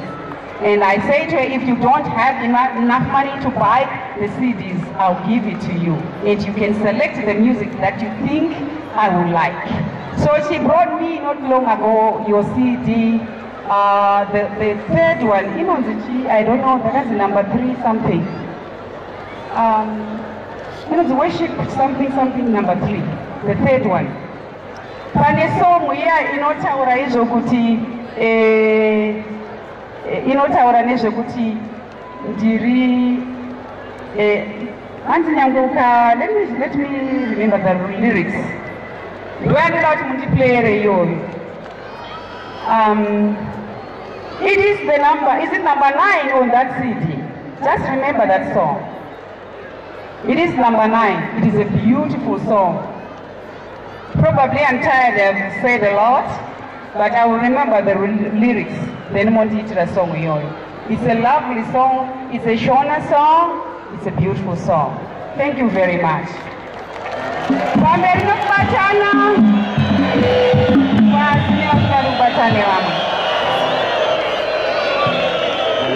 Apóstola Murigo Ereuco! Ancione Murigo Ereuco! 1 million tons de rice kubva kuna Mai Mugabe. Kurunamiritso!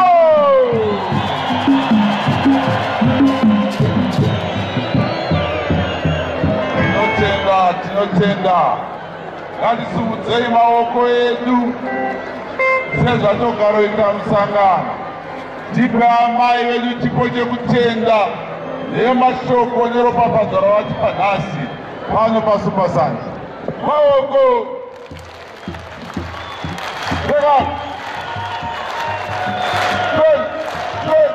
Kurunamiritso!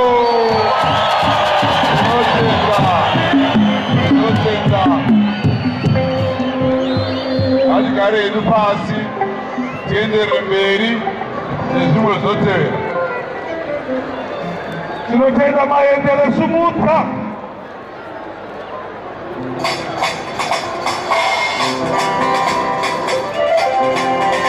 To be Zimbabwean.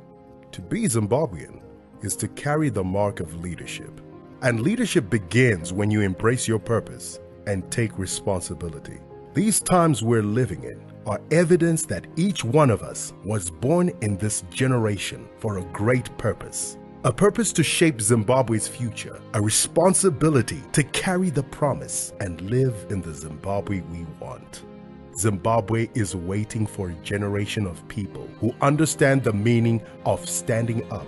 You are the stepping stone, the one with the flame of inspiration, the one with the passion, the one who has what it takes to move Zimbabwe forward. It's time to stand up and do what is right. It's time to rise and do your part. It's beyond a privilege. It's an inheritance, a pledge that everyone has to make. So rise, Zimbabwe. Simuka, Zimbabwe. Pakama, Zimbabwe.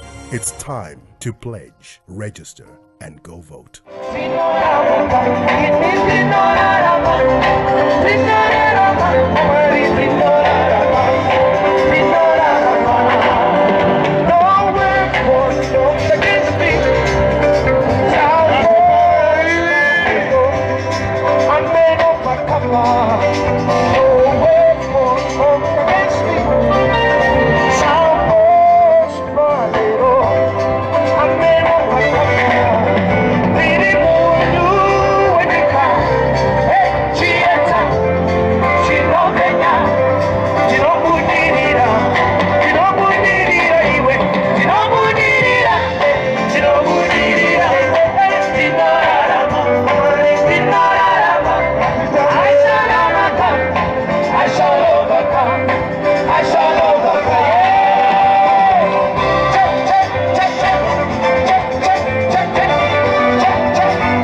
tinotenda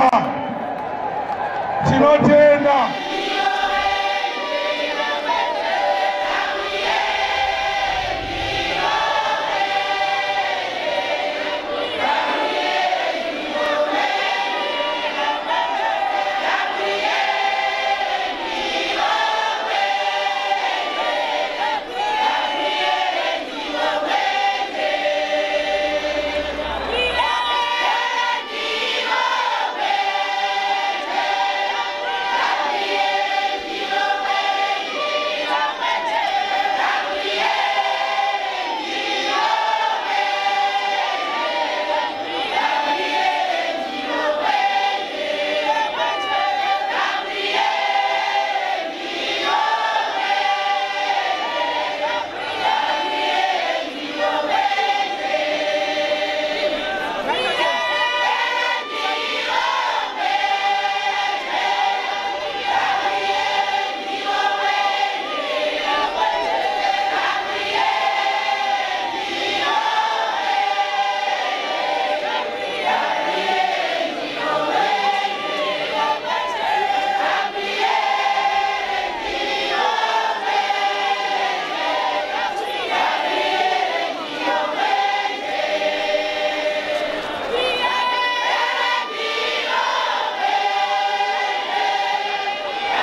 been powered by Zim DITV News, a division of Sly Media Productions, specialists in social media streaming and in-house TV productions. This livecast has been powered by Zim DITV News, a division of Sly Media Productions, specialists in social media streaming and in-house TV productions.